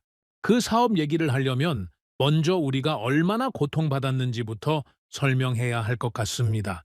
필리핀은 매년 태풍이 옵니다. 태풍이 오면 홍수가 납니다. 홍수가 나면 사람이 죽습니다. 이게 수십 년간 반복됐어요. 그의 목소리에서 오랜 좌절감이 느껴졌습니다. 해결책을 찾지 못했습니까? 호세가 씁쓸하게 웃었습니다. 찾으려고 했죠. 여러 나라에서 제안이 들어왔습니다. 중국도 왔고 일본도 왔고 다른 나라들도 왔어요. 대부분 같은 해결책을 제시했습니다. 어떤 해결책이었습니까? 댐이었습니다. 큰 댐을 지으면 홍수를 막을 수 있다고 했죠. 논리적으로는 맞는 말이었습니다. 물을 가둬두면 범람하지 않으니까요. 우리도 그 논리를 믿었습니다. 저는 뭔가 잘못됐다는 걸 직감했습니다. 댐을 지었습니까? 호세가 고개를 끄덕였습니다. 지었죠. 중국 자금으로 대형 댐 사업을 진행했습니다. 공사비도 싸고 자금 지원도 해준다고 했으니까요. 좋은 조건이라고 생각했습니다. 결과는 어땠습니까? 호세가 한숨을 쉬었습니다. 실패했습니다. 댐은 지어졌는데 홍수는 계속됐어요. 왜 그런지 아십니까? 필리핀의 홍수는 댐만으로 막을 수 있는 게 아니었거든요. 우리 지형은 복잡합니다. 산에서 내려오는 물도 있고 도시 배수 문제도 있고 하천 범람 문제도 있어요. 댐 하나로 이 모든 걸 해결할 수는 없었습니다. 저는 고개를 끄덕였습니다. 전형적인 문제였죠. 겉으로 보이는 증상만 치료하려다가 근본 원인을 놓친 겁니다. 그래서 한국이 들어온 겁니까? 호세의 표정이 달라졌습니다. 어두웠던 얼굴에 빛이 돌았죠. 네, 한국 팀이 왔을 때 우리는 솔직히 기대를 안 했습니다. 또 댐 얘기를 하겠거니 생각했죠. 그런데 그들이 처음 한 말이 뭔지 아십니까? 뭐라고 했습니까? 댐은 안 짓겠다고 했습니다. 저는 놀랐습니다. 댐을 안 짓겠다고요? 그럼 뭘 하겠다고 했습니까? 호세가 테이블 위에 냅킨을 펼치더니 그림을 그리기 시작했습니다. 한국 팀은 우리한테 이렇게 설명했습니다. 홍수는 하나의 문제가 아니라 여러 문제의 조합이다. 상류에서 내려오는 물, 도시의 배수 시스템, 하천의 흐름, 주민들의 대피 체계. 이걸 하나씩 따로 해결해야 한다. 저는 냅킨 위의 그림을 들여다봤습니다. 댐 대신 여러 개의 작은 요소들이 그려져 있었죠. 하천 정비, 배수로, 경보 시스템, 대피 경로. 그래서 뭘 했습니까? 호세가 손가락으로 하나씩 짚었습니다. 첫째, 하천 정비를 했습니다. 물이 잘 흐르도록 하천을 정리했죠. 막힌 곳을 뚫고 좁은 곳을 넓히고 퇴적물을 제거했습니다. 둘째, 도시 배수 시스템을 개선했습니다. 빗물이 빠져나갈 수 있도록 배수로를 새로 깔았죠. 셋째, 홍수 경보 시스템을 설치했습니다. 상류에서 물이 불어나면 하류 주민들에게 미리 알려주는 시스템이에요. 넷째, 대피 체계를 만들었습니다. 경보가 울리면 어디로 가야 하는지, 누가 도와주는지 전부 매뉴얼로 만들었죠. 저는 감탄했습니다. 이건 완전히 다른 접근법이었습니다. 큰 구조물 하나로 해결하려는 게 아니라 작은 해결책 여러 개를 조합한 거였죠. 그런데 이 방식이 왜 더 효과적이었습니까? 댐이 더 확실한 해결책 아닙니까? 호세가 고개를 저었습니다. 스톤시 댐은 확실해 보이지만 리스크가 큽니다. 댐이 한번 무너지면 끝장이에요. 그리고 댐은 유지비가 엄청납니다. 우리 같은 나라에서 감당하기 어렵죠. 한국이 제안한 방식은 달랐습니다. 작은 시스템 여러 개가 서로를 보완하는 구조였어요. 하나가 실패해도 다른 게 작동합니다. 그리고 유지비가 낮아요. 우리 공무원들이 직접 관리할 수 있습니다. 저는 그 말을 듣고 무릎을 쳤습니다. 이게 바로 한국식 접근법이었던 겁니다. 화려한 해결책이 아니라 지속 가능한 해결책. 의존하게 만드는 게 아니라 자립하게 만드는 것. 한국팀이 특별히 강조한 게 있었습니까? 호세가 잠시 생각하더니 대답했습니다. 있었습니다. 그들이 계속 한 말이 있어요. 우리는 여러분에게 콘크리트를 팔러 온 게 아닙니다. 살아남는 방법을 전수하러 왔습니다. 처음에는 무슨 말인지 잘 몰랐어요.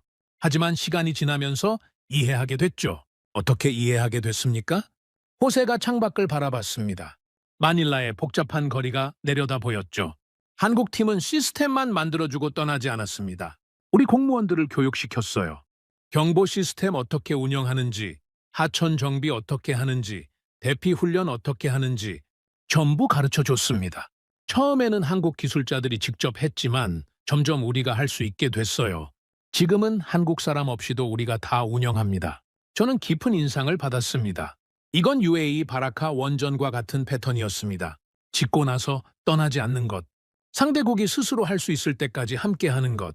한국은 어디서나 같은 방식으로 일하고 있었던 겁니다. 결과는 어땠습니까? 숫자로 보면요. 호세가 자랑스러운 표정을 지었습니다.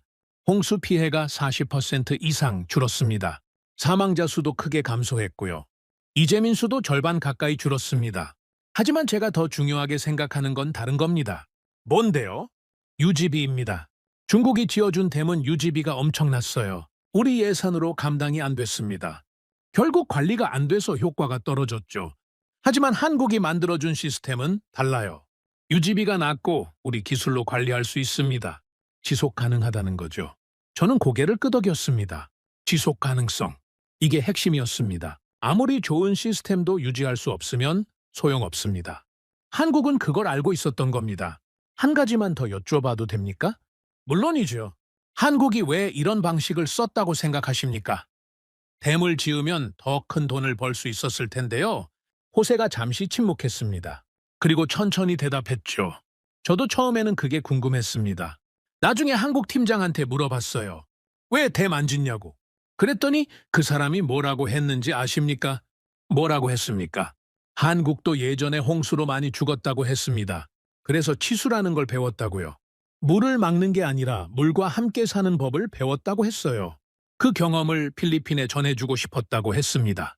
저는 그 말을 듣고 가슴이 뭉클해졌습니다. 한국은 자기들이 겪은 고통을 다른 나라가 겪지 않게 하려고 했던 겁니다. 돈을 벌려고 온 게 아니라 살리려고 온 거였죠. 호세가 덧붙였습니다. 스톤 씨, 중국은 우리에게 댐을 팔았습니다. 콘크리트 덩어리를요. 하지만 한국은 달랐어요. 한국은 우리에게 살아남는 방법을 가르쳐줬습니다. 이 차이가 얼마나 큰지 태풍이 올 때마다 느낍니다. 저는 그날 오후에 직접 현장을 방문했습니다. 호세가 안내를 해줬죠. 하천 정비 현장, 배수 시스템, 경보센터 하나하나 둘러봤습니다. 가장 인상적이었던 건 경보센터였습니다. 크지 않은 건물이었는데 안에는 모니터들이 줄지어 있었죠. 상류 수위, 간구량, 배수 상태가 실시간으로 표시되고 있었습니다. 필리핀 직원들이 자리에 앉아 모니터를 주시하고 있었죠. 저는 한 직원에게 물었습니다. 이 시스템 운영하기 어렵습니까? 그가 고개를 저었습니다. 처음에는 어려웠어요. 한국 기술자들이 옆에서 도와줬죠. 하지만 지금은 우리가 다 합니다. 매뉴얼도 있고 교육도 받았으니까요. 한국 사람들은 지금 어디 있습니까? 가끔 점검하러 옵니다. 하지만 평소에는 우리가 운영해요. 문제 생기면 연락하면 되고요. 저는 그 모습을 보면서 생각했습니다. 이게 바로 한국이 말한 자립이구나. 시스템을 주고 떠나는 게 아니라 시스템을 운영할 수 있는 능력까지 주고 떠나는 것. 그래서 한국 사람이 없어도 돌아가는 것. 호세가 제 옆으로 다가왔습니다. 스톤 씨, 여기 보이시죠? 이게 한국이 남긴 거예요. 건물이나 기계가 아닙니다. 사람들이에요. 이 시스템을 운영할 수 있는 사람들. 한국은 사람을 남겼습니다. 저는 그 말이 오래도록 머릿속을 떠나지 않았습니다. 한국은 사람을 남겼다. 건물은 무너질 수 있고 기계는 고장날 수 있습니다. 하지만 사람에게 심어준 능력은 사라지지 않죠. 한국은 그걸 알고 있었던 겁니다. 마닐라를 떠나는 날, 저는 공항에서 노트북을 열었습니다. 필리핀에서 본 것들을 정리해야 했죠. 저는 한참을 생각하다가 이렇게 썼습니다. 한국은 콘크리트를 팔지 않았다. 살아남는 방법을 전수했다. 중국은 댐을 남겼고 한국은 능력을 남겼다. 댐은 무너질 수 있지만 능력은 남는다. 비행기가 이륙하면서 마닐라 시내가 작아져 갔습니다. 저는 창밖을 바라보며 생각했습니다. UAE에서는 원전을, 필리핀에서는 방제 시스템을, 한국은 분야는 달라도 같은 방식으로 일하고 있었습니다. 책임지는 것, 자립하게 만드는 것, 사람을 남기는 것. 이제 한 가지가 더 궁금해졌습니다. 한국이 이런 일을 하는 곳이 또 어디 있을까? UAE와 필리핀만은 아닐 겁니다. 세상 어딘가에 한국이 남긴 흔적이 더 있을 겁니다. 저는 그걸 찾아보기로 했습니다. 런던으로 돌아가는 비행기 안에서 저는 메모를 정리했습니다. 마지막에 이렇게 썼죠. 한국의 인프라 철학은 단순하다. 짓고 떠나지 않는 것. 상대국이 스스로 할 수 있을 때까지 함께하는 것. 물건이 아니라 능력을 남기는 것. 이 원칙은 원전에서도 홍수 방제에서도 어디서든 똑같이 적용되고 있다. 그리고 한 줄을 더 추가했습니다. 중국은 지어줬고 한국은 살게 만들었다. 이 차이는 시간이 지날수록 더 명확해질 것이다. 필리핀에서 돌아온 뒤 저는 한국의 해외 인프라 사업을 본격적으로 추적하기 시작했습니다. UAE 바라카 원전, 필리핀 홍수 방제 두 사례만으로도 충분히 인상적이었지만 저는 더 많은 증거가 필요했습니다. 한국의 접근법이 예외적인 건지 아니면 일관된 원칙인지 확인하고 싶었죠. 자료를 뒤지던 중에 두 나라가 더 눈에 들어왔습니다. 베트남과 사우디아라비아였습니다. 전혀 다른 지역, 전혀 다른 분야였지만 한국이 관여한 사업들이 있었죠. 저는 이 사례들을 조사하기로 했습니다. 먼저 베트남이었습니다. 베트남은 경제 성장과 함께 교통 문제가 심각해지고 있었죠. 특히 대도시의 교통지옥은 악명 높았습니다. 하노이와 호치민, 오토바이 수백만 대가 도로를 가득 메우고 출퇴근 시간에는 꼼짝도 못하는 상황이었죠. 여러 나라에서 해결책을 제안했습니다. 일본은 고속철을 제안했고 중국도 대형 철도 프로젝트를 들고 왔죠. 화려한 계획들이었습니다. 수백 킬로미터를 연결하는 고속철, 수조 원의 투자, 국가의 얼굴을 바꿀 프로젝트라는 수식어가 붙었습니다. 그런데 한국은 다른 제안을 했습니다. 저는 베트남 교통부 관계자의 인터뷰 기록을 찾아냈는데 거기에 흥미로운 내용이 있었습니다. 한국 팀이 처음 왔을 때 우리는 고속철 제안을 기대했습니다. 다른 나라들이 다 그랬으니까요. 그런데 한국은 고속철 얘기를 꺼내지 않았습니다. 대신 이런 질문을 했죠. 지금 가장 많은 사람들이 어디서 어디로 이동합니까? 그 사람들이 무슨 교통수단을 쓰고 있습니까? 왜 그 교통수단을 쓰고 있습니까? 저는 그 부분을 읽으면서 무릎을 쳤습니다. 한국은 처음부터 다른 질문을 던지고 있었던 겁니다. 뭘 지을까가 아니라 누가 탈까를 먼저 물은 거죠. 한국의 제안은 이랬습니다. 대형 고속철 대신 도시철과 환승 시스템을 먼저 구축하자. 사람들이 실제로 사는 곳에 역을 만들자. 기존의 버스와 오토바이 동선을 고려해서 설계하자. 한마디로 화려한 철도가 아니라 사람들이 실제로 탈 수 있는 철도를 만들자는 거였습니다. 베트남 교통부 관계자는 이렇게 평가했습니다. 다른 나라들은 지도 위에 선을 그었습니다. 여기서 여기까지 철도를 놓겠다고요. 하지만 한국은 달랐습니다. 사람들이 어디 사는지, 어디서 일하는지, 어떻게 이동하는지를 먼저 조사했어요. 그리고 나서 철도를 설계했습니다. 한국은 기술보다 현실을 먼저 봤습니다. 이 접근법의 핵심은 수요였습니다. 한국은 몇 명이 탈지를 먼저 계산했습니다. 아무리 좋은 철도라도 사람이 안 타면 적자입니다. 인도네시아 고속철이 바로 그런 경우였죠. 여기 외곽에 있으니까 사람들이 안 타고, 안 타니까 적자가 나고, 적자가 나니까 나라 빚이 늘어나는 겁니다. 한국은 그 실수를 반복하지 않으려고 했습니다. 역을 사람이 사는 곳에 지었습니다. 기존 교통수단과 연결되도록 설계했습니다. 그래야 사람들이 실제로 이용하니까요. 화려하지는 않지만 적자가 나지 않는 구조를 만든 겁니다. 저는 이 사례를 보면서 한국의 일관된 원칙을 다시 한번 확인했습니다. 시작하기 전에 끝을 본다. 수요를 먼저 계산한다. 적자 구조면 안 들어간다. 들어가면 지속 가능하게 만든다. 베트남에서도 똑같은 원칙이 적용되고 있었던 겁니다. 다음은 사우디아라비아였습니다. 사우디는 석유 왕국이지만 역설적으로 물이 부족한 나라입니다. 담수화 시설이 국가 생존에 필수적이죠. 한국은 사우디에서 여러 담수화 플랜트 사업에 참여해왔습니다.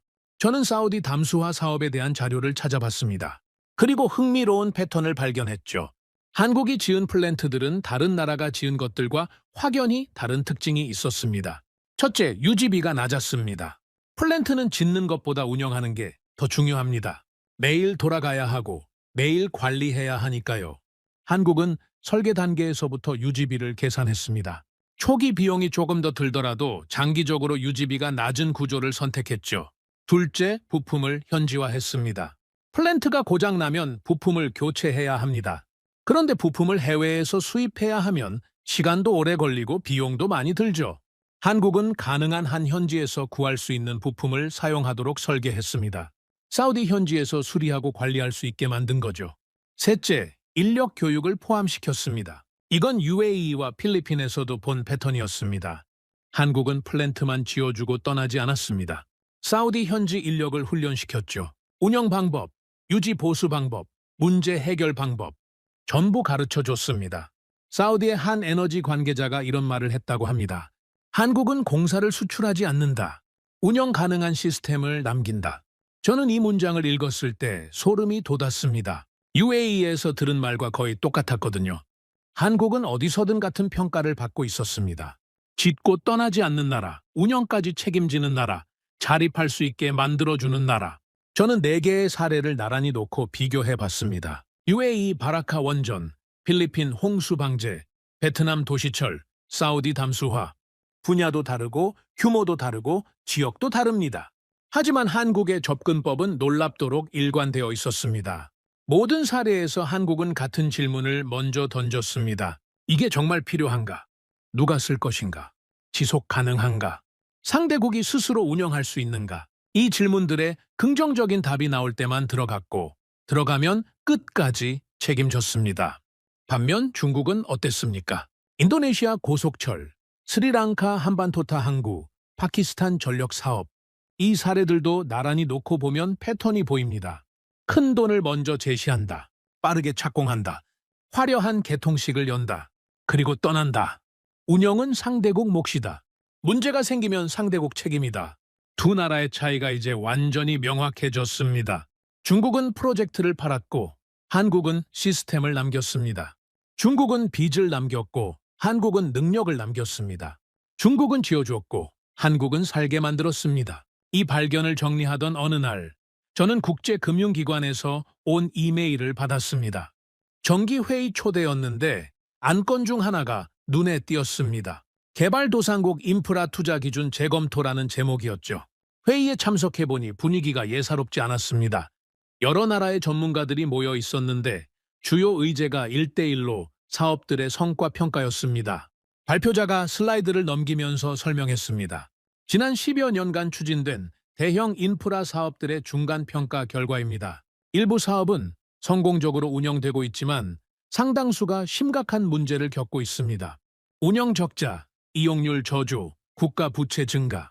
특히 우려되는 것은 이 사업들이 수혜국의 재정 건전성을 위협하고 있다는 점입니다. 회의실 분위기가 무거워졌습니다. 발표자가 말을 이었죠. 이런 상황에서 우리는 인프라 투자 기준을 재검토할 필요가 있습니다.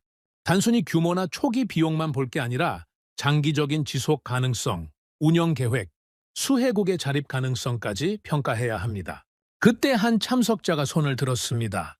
구체적인 평가 기준이 있습니까? 어떤 모델을 참고해야 할까요? 발표자가 잠시 머뭇거렸습니다. 그리고 대답했죠. 몇 가지 성공 사례를 분석해봤습니다. 공통점이 있더군요. 사전에 철저한 수요 분석을 했고 운영 계획까지 포함했고 수혜국 인력 교육을 중시했습니다. 이런 접근법을 보여주는 대표적인 나라가 있는데 그가 잠시 멈췄다가 말했습니다.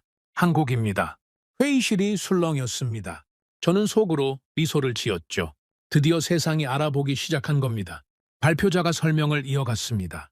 한국의 해외 인프라 사업을 분석해보면 몇 가지 특징이 있습니다. 첫째, 수요 분석을 철저히 합니다. 수요가 불확실하면 아예 들어가지 않습니다. 둘째, 총비용을 계산합니다. 초기 공사비만이 아니라 수십 년간의 운영비와 유지비까지 고려합니다. 셋째, 인력 교육을 포함합니다. 수혜국이 스스로 운영할 수 있을 때까지 지원합니다. 한 참석자가 끼어들었습니다. 하지만 한국은 대형 사업에는 잘 안 들어가지 않습니까? 인도네시아 고속철 같은 경우에도 빠졌잖아요. 발표자가 고개를 끄덕였습니다. 맞습니다. 한국은 인도네시아 고속철에 참여하지 않았습니다. 당시에는 많은 사람들이 그 결정을 비판했죠. 겁을 먹었다, 기회를 놓쳤다, 이런 평가가 많았습니다. 그가 잠시 멈췄다가 말을 이었습니다. 하지만 지금 돌이켜보면 어떻습니까? 인도네시아 고속철은 심각한 운영 적자를 겪고 있습니다. 반면 한국이 참여한 UAE 바라카 원전은 성공적으로 운영되고 있죠.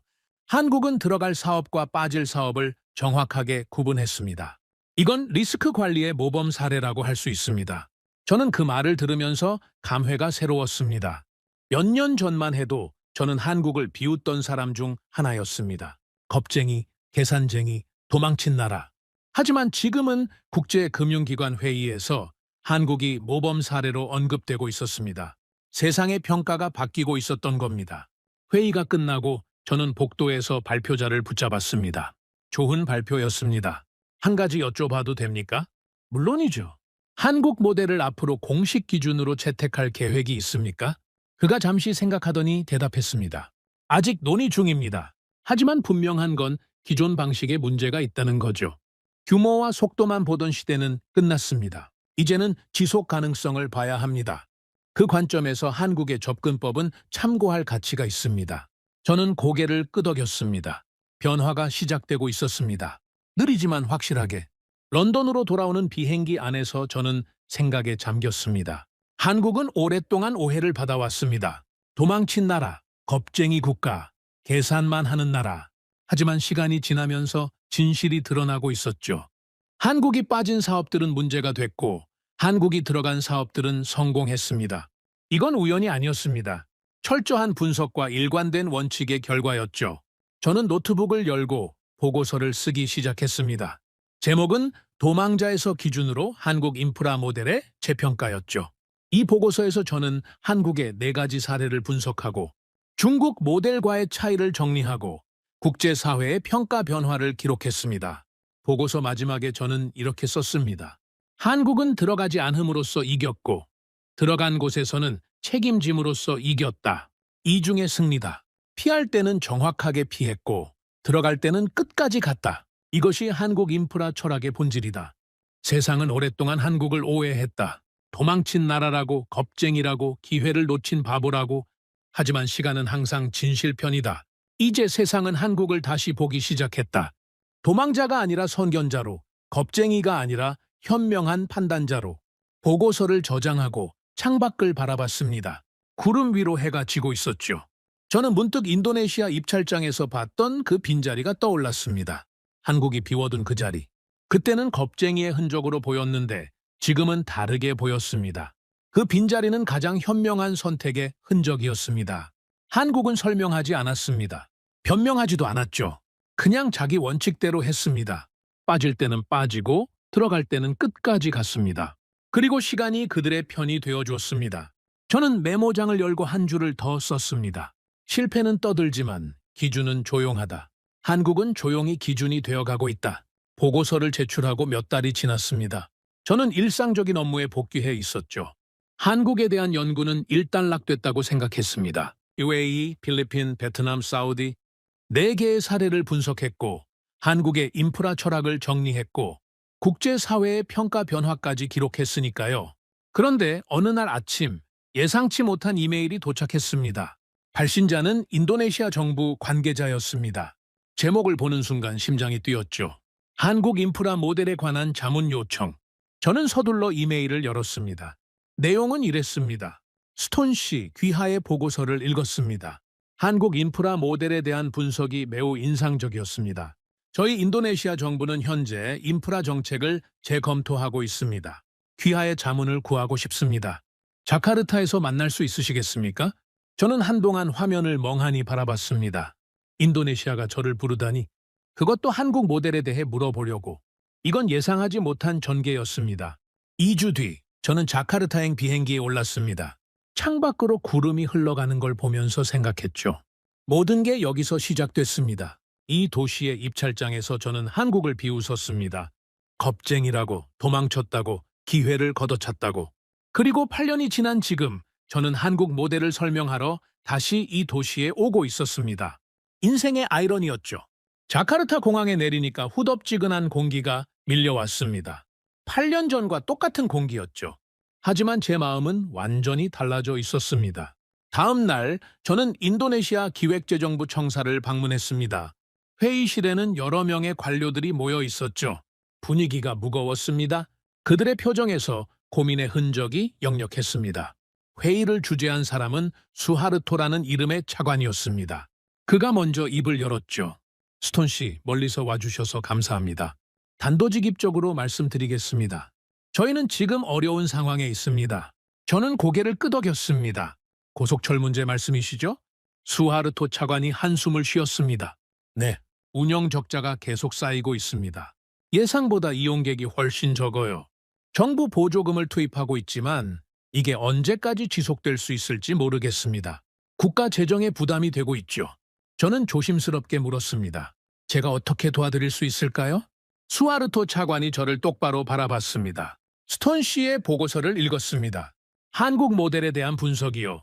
저희도 그 방식을 배우고 싶습니다. 앞으로 새로운 인프라 사업을 추진할 때 같은 실수를 반복하고 싶지 않아요. 저는 잠시 침묵했습니다. 그리고 솔직하게 말했죠.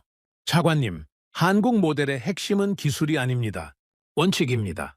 어떤 원칙입니까? 저는 천천히 설명하기 시작했습니다.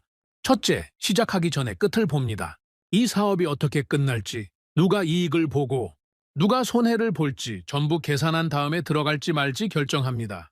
성공 가능성보다 실패 가능성을 먼저 봅니다. 관료들이 고개를 끄덕였습니다. 둘째, 수요를 철저히 분석합니다. 몇 명이 탈지, 누가 쓸지, 정말 필요한지. 이걸 먼저 확인합니다. 수요가 불확실하면 아무리 큰 돈이 걸린 사업이라도 안 들어갑니다. 수하르토 차관이 끼어들었습니다. 하지만 수요 예측은 항상 불확실하지 않습니까?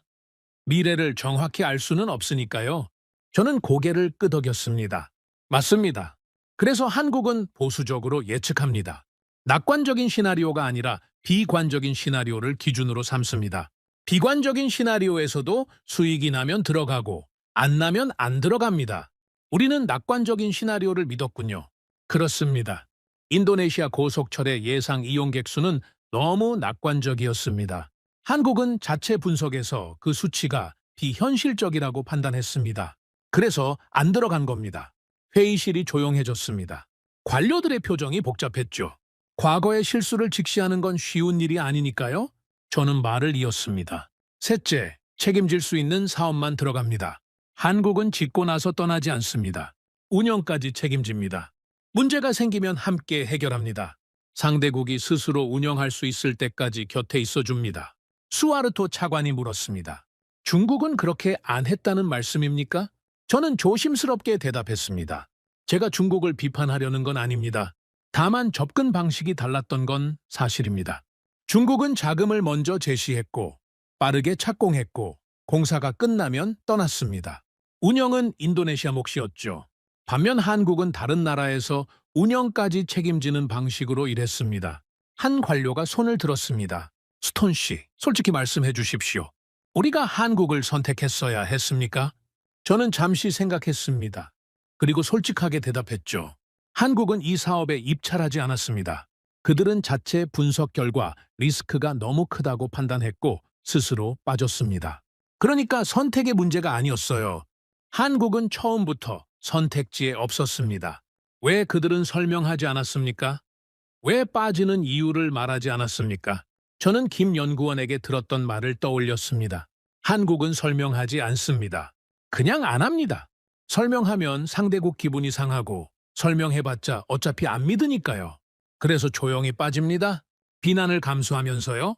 회의실이 다시 조용해졌습니다. 수하르토 차관이 창밖을 바라봤습니다. 자카르타의 스카이라인이 보였죠. 스톤 씨, 우리가 이제 뭘 해야 합니까? 저는 솔직하게 대답했습니다. 과거는 바꿀 수 없습니다. 하지만 미래는 바꿀 수 있죠. 앞으로 새로운 인프라 사업을 추진할 때 한국식 기준을 참고하시면 됩니다. 수요를 철저히 분석하고 비관적 시나리오를 기준으로 삼고 총 비용을 계산하고 운영 계획까지 세우는 겁니다. 수하르토 차관이 고개를 끄덕였습니다. 한국의 자문을 구할 수 있을까요? 그들의 평가 시스템을 배우고 싶습니다. 시도해볼 가치는 있습니다. 한국은 자기들의 경험을 공유하는데 인색하지 않습니다. 다만 그들의 원칙을 받아들일 준비가 되어 있어야 합니다. 때로는 안 하는 게 답이라는 원칙을요. 회의가 끝나고 저는 청사를 나섰습니다. 바깥은 해가 뜨겁게 내리쬐고 있었죠. 저는 잠시 멈춰서서 생각에 잠겼습니다. 8년 전 이 도시에서 모든 게 시작됐습니다. 입찰장의 그 빈자리, 한국이 비워둔 그 자리. 저는 그걸 보고 비웃었습니다. 겁쟁이라고, 도망쳤다고, 기회를 놓쳤다고. 하지만 지금 인도네시아 정부는 한국의 기준을 배우려 하고 있었습니다. 시간이 모든 걸 증명한 겁니다. 저녁에 호텔로 돌아와서 저는 노트북을 열었습니다. 마지막 보고서를 써야 했죠. 이 여정의 끝을 기록해야 했습니다. 저는 한참을 생각하다가 타이핑을 시작했습니다. 나는 오랫동안 누가 더 크게 짓는지를 보며 나라를 평가했다.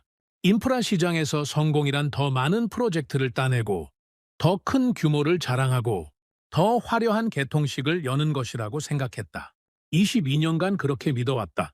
그러나 인도네시아 고속철은 나에게 다른 질문을 던졌다. 누가 시작하지 않았는가? 누가 빠졌는가? 왜 빠졌는가? 중국은 밀어붙였고, 일본은 도전했고, 한국은 조용히 자리를 비웠다. 우리는 그 침묵을 비겁함이라 불렀다. 겁쟁이, 계산쟁이, 도망친 나라, 온갖 비난이 쏟아졌다. 나도 거기에 한몫했다. 하지만 시간이 지나고 남은 것은 무엇이었나? 인도네시아에는 빚과 적자가 남았다. 텅 빈 객차가 달리고 정부 보조금이 들어가고 국가 재정이 흔들리고 있다. 그리고 한국이 비워둔 그 자리만이 여전히 조용히 남아있다. 이제 나는 안다. 한국은 도망친 것이 아니다. 무너질 길에서 빠져나온 것이다. 한국은 UAE에서 원전을 지었다. 짓고 나서 떠나지 않았다. 60년 동안 함께 운영하겠다고 약속했고 그 약속을 지키고 있다. 지금 바라카 원전은 UAE 전력의 25%를 담당한다. 한국이 만들어준 심장이 나라를 돌리고 있다. 한국은 필리핀에서 홍수 방제 시스템을 만들었다. 댐을 팔지 않았다. 살아남는 방법을 전수했다. 콘크리트 대신 능력을 남겼다. 지금 필리핀 공무원들이 스스로 시스템을 운영하고 있다. 한국 사람 없이도. 한국은 베트남에서 도시철을 설계했다. 화려한 고속철 대신 사람들이 실제로 탈 수 있는 철도를 만들었다. 수요를 먼저 계산했고 역을 사람 사는 곳에 지었다. 기술보다 현실을 먼저 본 것이다. 한국은 사우디에서 담수화 플랜트를 지었다.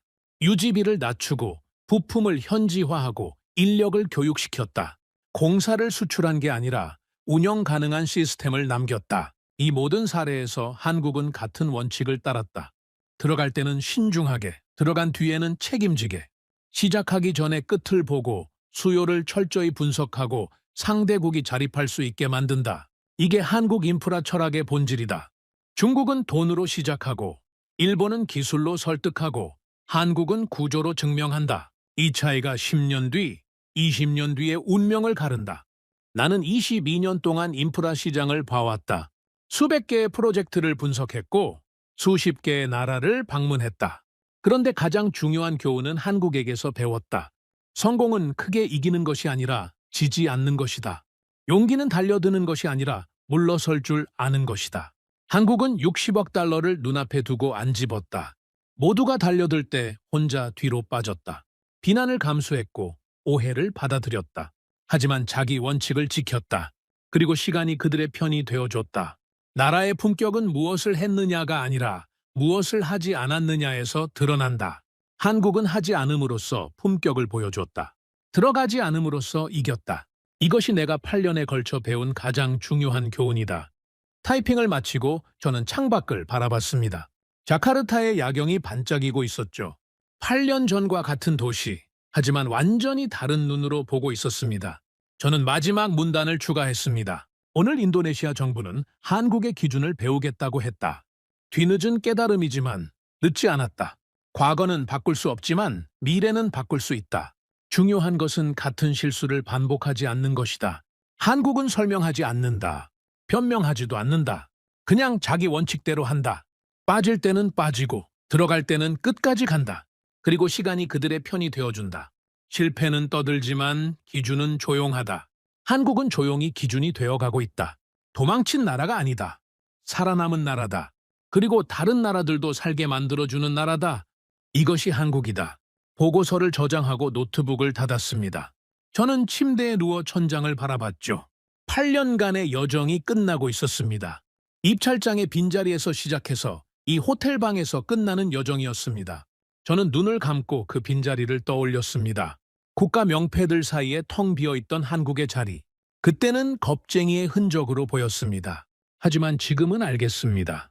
그건 가장 용기 있는 선택의 흔적이었습니다. 모두가 달려들 때 혼자 물러서는 것, 60억 달러를 눈앞에 두고 안 짚는 것, 비난을 감수하면서도 자기 판단을 지키는 것. 그게 진짜 용기입니다. 한국은 그 용기를 가지고 있었고 저는 8년이 지나서야 그걸 알아봤습니다. 다음 날 아침 저는 공항으로 향했습니다. 체크인을 하고 게이트로 걸어가면서 생각했죠. 이제 뭘 해야 하나? 한국에 대한 연구는 끝났다. 보고서도 썼다. 그 다음은 뭐지? 대기실에 앉아서 비행기를 기다리는데 한 가지 생각이 떠올랐습니다. 이 이야기를 더 많은 사람들에게 알려야 한다. 보고서는 전문가들만 읽는다. 하지만 이 교훈은 모두가 알아야 한다. 성공이 뭔지, 용기가 뭔지, 품격이 뭔지. 비행기가 이륙했습니다. 자카르타가 작아지고 구름이 가까워졌죠. 저는 창밖을 바라보며 중얼거렸습니다. 한국은 도망친 것이 아니다. 무너질 길을 미리 보고 피한 것이다. 그리고 들어간 곳에서는 끝까지 책임졌다. 이것이 진짜 실력이다. 구름 위로 해가 떠오르고 있었습니다. 새로운 하루가 시작되고 있었죠. 저는 눈을 감고 미소를 지었습니다. 오늘의 사연은 여기까지입니다. 구독과 좋아요는 영상 제작에 아주 큰 힘이 됩니다. 지금까지 감동테라스 저는 소희였습니다. 오늘도 우리 구독자님들의 가정에 따뜻한 행복이 가득하시길 진심으로 바라겠습니다. 긴 영상 끝까지 시청해주셔서 정말 감사합니다. 내일 더 좋은 이야기로 찾아뵙겠습니다. 감사합니다.